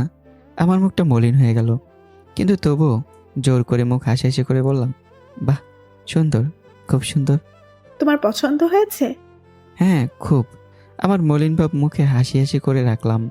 বউ খুব উচ্ছ্বসিতভাবে হাসছে। এই হাসিটা দেখতেই ভালো লাগছে। তুমি জানো আমি কখনো ভাবিনি আমার এত ভালো আঁকবো। আমি কখনো ভাবিনি তুমি এত ভালো আঁকবে। আজকে একটা মোটিভেশনাল স্পিচ শুনেছি ইউটিউবে। এত ভালো কথা বলে লোকটা, আমি তো একদম ফ্যান হয়ে গেছি। সেই বলেছে ইনার সোলকে জাগাতে, আমার ভেতরের প্রতিভাকে জাগাতে। সবার মধ্যেই নাকি প্রতিভা থাকে। আমিও ভাবতে বসলাম কি এমন প্রতিভা যা আমার মধ্যে থাকতে পারে। তারপর মনে আসলো প্রাইমারি স্কুলে একটা ড্রয়িং কম্পিটিশন জিতেছিলাম, বাস বসে পড়লাম আঁকতে। আমিও হাসলাম মনে মনে। মন খারাপ করে সেই মোটিভেশনাল স্পিকারের 14 গোষ্ঠী কিংবা 15 গোষ্ঠীর উদ্ধার করে দিলাম। ভুল মানুষকে ভুল মোটিভেশন দিলে যে কি পরিণত হয় তা ভুগতে হচ্ছে আমাকে। বউ হাতের ক্যানভাসটা নিয়ে আবারও ট্রাইপডে লাগিয়ে দিয়ে আমায় বলল, যাও তো প্লিজ, ঠিক আগের মতো করে বসো। একদম আগে যেমনই বসেছিলে শক্ত করে বসবে, একদম নড়বে না। আমি রং করে নিই। এটা ভালোবাসা দিবসে আমার পক্ষ থেকে তোমায় দেওয়া উপহার হবে, কেমন? বাধাই করে আনবে। আমি শক্ত করে বসে রইলাম, কিছু বললাম না। ও তুলিতে রং মাখতে মাখতে মুখে হাসি এনে লজ্জামাখা কণ্ঠে বলল, আজকে তোমাকে একটা খুশির খবর দিব। এরা হাসছে, খুব খুশির হাসি হাসছে। আমার ক্লান্তিটা সব ছুটি নিয়ে পালালো। খুশির খবরটা জানতে বসা থেকে উঠে গিয়ে জড়িয়ে ধরলাম। আরে আরে, রং করা হয়নি তো? পেন্সিলটা ফেলে দিলাম। এখন বলো তো কি বলবে? এরা শক্ত করে জড়িয়ে ধরে রসিয়ে রসিয়ে বলছে, তোমাকে কেউ আব্বু বলে ডাকবে, আমাকে কেউ মা বলে ডাকবে। এই মুহূর্তে চুপচাপ ওকে জড়িয়ে ধরে দাঁড়িয়ে থাকতে ইচ্ছে করছে। এভাবে থাকতেই ভালো লাগছে। আচ্ছা তুমি শিওর তো? আমার এখনো বিশ্বাস হচ্ছে না। এরা ধপাস করে বুকে কিল দিল। তোমাকে আমি মিথ্যা কথা বলবো কেন? আমি টিউব কিনে টেস্ট করেছি, ডাক্তার বলেছে টিউব ইয়েলো হলে কনফার্ম। তার জন্য আজকে এত খুশি? এরা লজ্জা পেয়ে গেল। ফ্রেশ হয়ে নেই, ক্ষুধা পেয়েছে। আমাকে কোলে করে নিয়ে যাও। ফাজিল, কোলে নিতেই? রান্না কখন করছো? আম্মু করছে আজকে। আমি বলছি শরীর খারাপ, তারপর রুমের ছবি আঁকলাম। আমি ওয়াশরুমে নামিয়ে দিলাম। সারাদিন এগুলো করছো? সকাল থেকে তোমাকে বলবো বলবো বলে আর বলা হয়নি। আম্মু আব্বু জানে? না। আল্লাহ, এত লজ্জা। তারপর শাওয়ার ছেড়ে ওকে ভিজিয়ে দিলাম। আল্লাহ, ফাজিল। আমি কি গোসল করব? করো একটু। সবটা ভিজিয়ে বলছো একটু? চুপচাপ দাঁড়িয়ে থাকো। ওয়াও, রোমান্স কম করো, আব্বু আম্মু মনে হয় অপেক্ষা করছে। তারপর গোসল সেরে রুমে এসে কাপড় পরে নিলাম। এতক্ষণে মনে হচ্ছিল শরীরের উপর কোনো বোঝা ছিল, তা হালকা হলো। ও নীল শাড়ি পরেছে, রাতের বেলা সাজুগুজু করেছে, বোঝাই যাচ্ছে অনেক আনন্দে আছে। খাবার টেবিলে যেতেই, আজ চাঁদ কোন দিক থেকে উঠেছে? এরা লজ্জা পেল। চেয়ারে বসতে বসতে বললাম, কেউ তোমাকে দাদি ডাকবে। সত্যি? এরা না খেয়ে চলে যেতে লাগলো। হাত ধরে ফেললাম। আরে খাবে না? ছাড়ো, পরে খাবো। দেখি বৌমা এদিকে এসে বসো। আব্বু কিছু বলল না। উনি ভাবছে ডাক্তারের বলা সেই কথাটা। কিন্তু ডাক্তার তো বলেছে হয়তো মা হওয়ার ক্ষমতা হারাবে, কিন্তু শিওর তো দেয়নি। আব্বু ইরাকে বলল, বাসায় জানাইছো? হুম। আজকের মতো লজ্জা এরা কোনোদিনও পায়নি। আমার দিকে তাকাতে হেসে উঠছে। খাওয়ার পর রুমে এসে খালার বাসায় ফোন দিলাম। ভাইয়া কেমন আছিস? ভাবি ভালো আছে তো? আব্বু আম্মু কই? আস্তে আস্তে একদম এসব বলে দিবি নাকি? সবাই ভালো আছে। তুই কেমন আছিস? খালা খালু কেমন আছে? খালা খালু ভালো আছে তো? হুম, ভালোই। শোন, তোকে মনে হয় কেউ ফুপি ডাকবে। মানে? নে তোর ভাবির সাথে কথা বল। হ্যালো। উফ, ভাবি মুয়া মুয়া। আমার যে বেবি কত ভালো লাগে, আমি আজকেই বাসায় চলে যাব। হয়েছে, এখন এত খুশি হতে হবে না, আরো বহুত দেরি আছে। খালা খালু কেমন আছে? ভাবি আমি বাসায় যাব, ভাইয়াকে বলো নিয়ে যেতে। আনবে। এই সেই বলে ইরা ফারিয়াকে বুঝে শান্ত করলো। আমি শুয়ে পড়লাম। ও জড়িয়ে ধরে বুকের উপর শুয়ে বকবক করেই যাচ্ছে। বাবুর কি নাম রাখবে, কালকে গিয়ে বাবুর জন্য শপিং করবে, পুতুল কিনবে, জুতো কিনবে, আরও কত কি। এই পাগলিকে বোঝানো কোনোভাবেই সম্ভব হচ্ছে না। রাত 2টার পরও চুপ হলো। ভোরবেলা ঘুম ভাঙলো। ওকে ডাকলাম কিন্তু উঠলো না। জড়িয়ে ধরে ঘুমিয়েছে বাচ্চাদের মতো। তারপর আর ডাকলাম না। আমারও আর ঘুম আসলো না। ফোনটা নিয়ে কিছুক্ষণ ফেসবুক চালালাম। 7টার সময় ওকে আস্তে করে সরিয়ে ওয়াশরুম থেকে বের হয়ে দেখি আম্মু ডাকছে, চা নিয়ে আসছে। কিরে, ও ঘুম থেকে ওঠেনি? না। চাটা নি, আমি নাস্তা বানাচ্ছি, ওকে ডাকিস না, ঘুমা। আম্মু এরাকে নিজের মেয়ের মতোই ভালোবাসে। মাঝে মধ্যে খাইয়ে দেয়। এরাও আরও বেশি আশকারা পায়েতে। চা নিয়ে বেলকনিতে এসে রোদ পোহাচ্ছি। 8টা বাজতে চললো। এরা ঘুম থেকে মোড়ামুড়ি দিয়ে উঠলো। আল্লাহ, আজকে এত ঘুমাইছি। রুমে আসলাম। এখন ফ্রেশ হয়ে কিচেনে যাও। আর শপিং এ নিয়ে যাবে কিন্তু, না নিলে খবর আছে। পাগলি। তারপরেও মুখ ধুয়ে ফ্রেশ হয়ে কিচেনে গেল।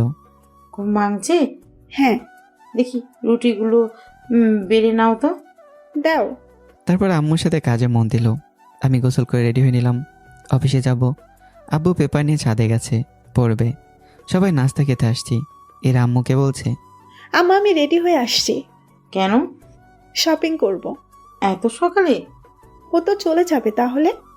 আচ্ছা, আমি সাইফুলকে বলে দিচ্ছি আজ দেরিতে যাবে, এখন নাস্তা করে নাও। আজব, কিছু আর বললাম না। 10:30টার সময় যাস, আর ওকে একটু শপিংয়ে করে দিস। 10:30 বেজে গেছে। ও রেডি হতেই 11টা পার। তাও কিছু বললাম না। জুতো পরছে হাই হিল। ও আমার থেকে 1 ফুট খাটো। এখন সমান সমান দেখা যাচ্ছে। হাঁটছে আস্তে করে। শপিং করতে আসছি। ও বাচ্চাদের কাপড় চোপড় কিনছে, ডল কিনছে, দোলনা কিনছে, খেলনা কিনছে। বোরিং লাগছে আমার। 1টা বেজে গেছে কেনাকাটা করতেই। অফিসে ফোন করে ম্যানেজারকে ওদিকটা একটু সামলে নিতে বললাম। তারপর এইগুলো এক গাড়িটি কিনে সবগুলো গাড়িতে তুললাম। এখন কি বাসায় গিয়ে খাবে, নাকি এখানে কোনো রেস্টুরেন্টে ঢুকবে? কিপটানি তুমি। আসো। তারপর হাত ধরে নিয়ে গেলাম রেস্টুরেন্টে। খাবার অর্ডার করলাম। কি হলো, খাও। খাইয়ে দিতে কি কষ্ট হয়? কত মানুষ দেখছে। দেখলে হয়েছে, হা করো। তারপর খাইয়ে দিচ্ছি আর নিজেও খাচ্ছি। সবাই কেমন তাকিয়ে আছে। তারপর খাওয়া দাওয়া করে বিল দিয়ে বাসায় চলে আসলাম। অফিসে গেলাম 2:30টার পর। সময় যাচ্ছে এভাবেই। এরা একটু মোটা হচ্ছে বোঝাই যাচ্ছে। 6 মাস চলছে। ওর পেট হালকা বড় বোঝা যাচ্ছে। ডক্টরের কাছে 1 মাস পর পর চেক আপ করছে। সব কিছু স্বাভাবিক। ওর প্রতি সবারই কেয়ারিং বেশি। ফারিয়াও বাসায় চলে আসছে। 8 মাস হতেই এরা মাঝে মধ্যে রাতের বেলা আমাকে বলে, দেখো তোমার ছেলে কেমন পেটের ভেতর ফুটবল খেলে, লাথি দেয়। ফাজিল একটা, বাপের মতোই দুষ্ট। ও মাঝে মধ্যে ব্যথায় কাতরে ওঠে। 5 মিনিট পর পর এটা বলে ওটা বলে আবার হাসে। কেটে গেল 9 মাস। রাতের বেলা হঠাৎ করে ব্যথায় কেঁদে ওঠে। সব মুখ বুজে সহ্য করে নেয়। আমি বুকের সাথে জড়িয়ে ধরে রাখি। যতদিন যায় ও হাঁটতে চলাফেরা করতে ততই সমস্যা হচ্ছে। ডাক্তার যে সময় দিয়েছে তার 6 দিন আগেই হাসপাতালের একটা কেবিন ও একটা নার্স রাখা হয়েছে ও দেখাশোনার জন্য। নর্মালে না গিয়ে সিজারে নেওয়ার সিদ্ধান্ত হলো। No risk. 5 জন নার্স ও 1 জন ডক্টর। আর আমার ছেলে একা 8 ঘন্টা যুদ্ধ করে আমার ছেলেকে পরাজিত করে পৃথিবীর আলো দেখিয়ে দিল সফলভাবে। মা ও শিশু দুজনেই সুস্থ। সে বের হয়ে কি কান্না। আমরা বাইরে থেকে কান্নার আওয়াজ পাচ্ছি। লাল বাতিটা অফ হয়ে গেল। ডক্টর বের হয়ে সুখবর দিল। কংগ্রেচুলেশন, ছেলে হয়েছে। মা ও শিশু দুজনেই সুস্থ। কিছুক্ষণ পর কেবিনে দেওয়া হবে। বেয়া সাহেব, মিষ্টি নিয়ে আসেন জলদি। আব্বু আর ওনার বিয়ে বাইরে গেল, আর ফারিয়ার মীরা, আম্মু, শাশুড়ি আমরা সবাই অপেক্ষা করছি খুদে যোদ্ধাকে দেখার জন্য। একটু পর একজন নার্স এসে দেখিয়ে গেল নবজাতককে। ওয়াও, আমার মতো হয়েছে। কি কিউট, চোখ খোলে না কেন? মীরা হাত ধরতে চাইলে নার্স ধরতেই দিল না, নিয়ে চলে গেল। 4 ঘন্টা পর জ্ঞান ফিরলে ওকে কেবিনে দেওয়া হলো। কই আমার কলিজা, কই দেখি। খুদে যোদ্ধা পাশে দোলনায় ঘুমাচ্ছে। নার্স এসে ধরে তুলতেই ও করে আবারও কেঁদে সবার কান তালি লাগিয়ে দিচ্ছে। ইরার কাছে নিয়ে শুয়ে দিল। ও দুধ খেতে দিলে চুপ হয়ে গেল। এরা আমার দিকে তাকিয়ে হাসছে।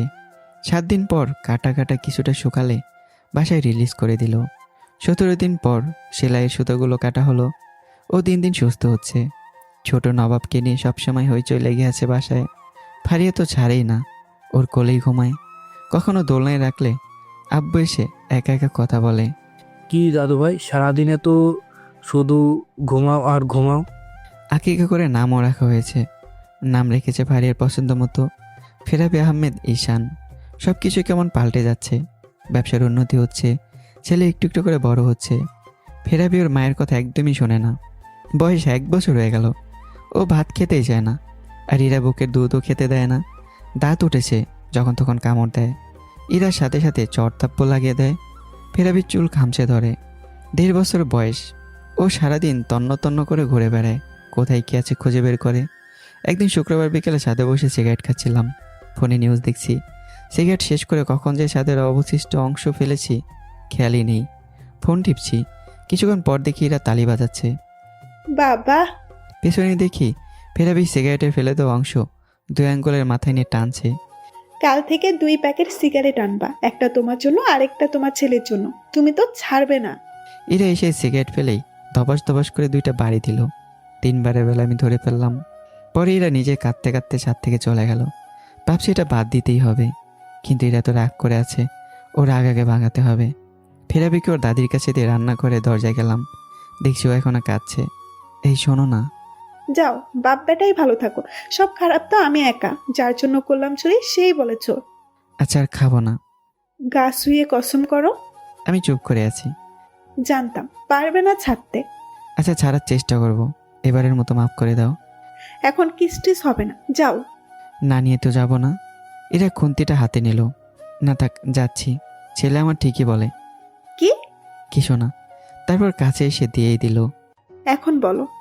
ভালোবাসি আমার বাবুর মাকে। এখন যদি আরেকটা বেবি এনে দিত। ধ্যাত, বদমাইশ। বলেই খুন্তিটা ওঠালো। আমি দৌড়ে পালিয়ে এলাম। এভাবেই চলছে আমাদের সুখের সংসার। তো দোয়া করবেন আমাদের জন্য, এভাবেই চলতে থাকুক। তো বন্ধুরা, কেমন হয়েছে গল্পটা কমেন্ট করে জানাবে। দেখা হচ্ছে আবারও নতুন গল্পে। ভালো থাকবে। টাটা।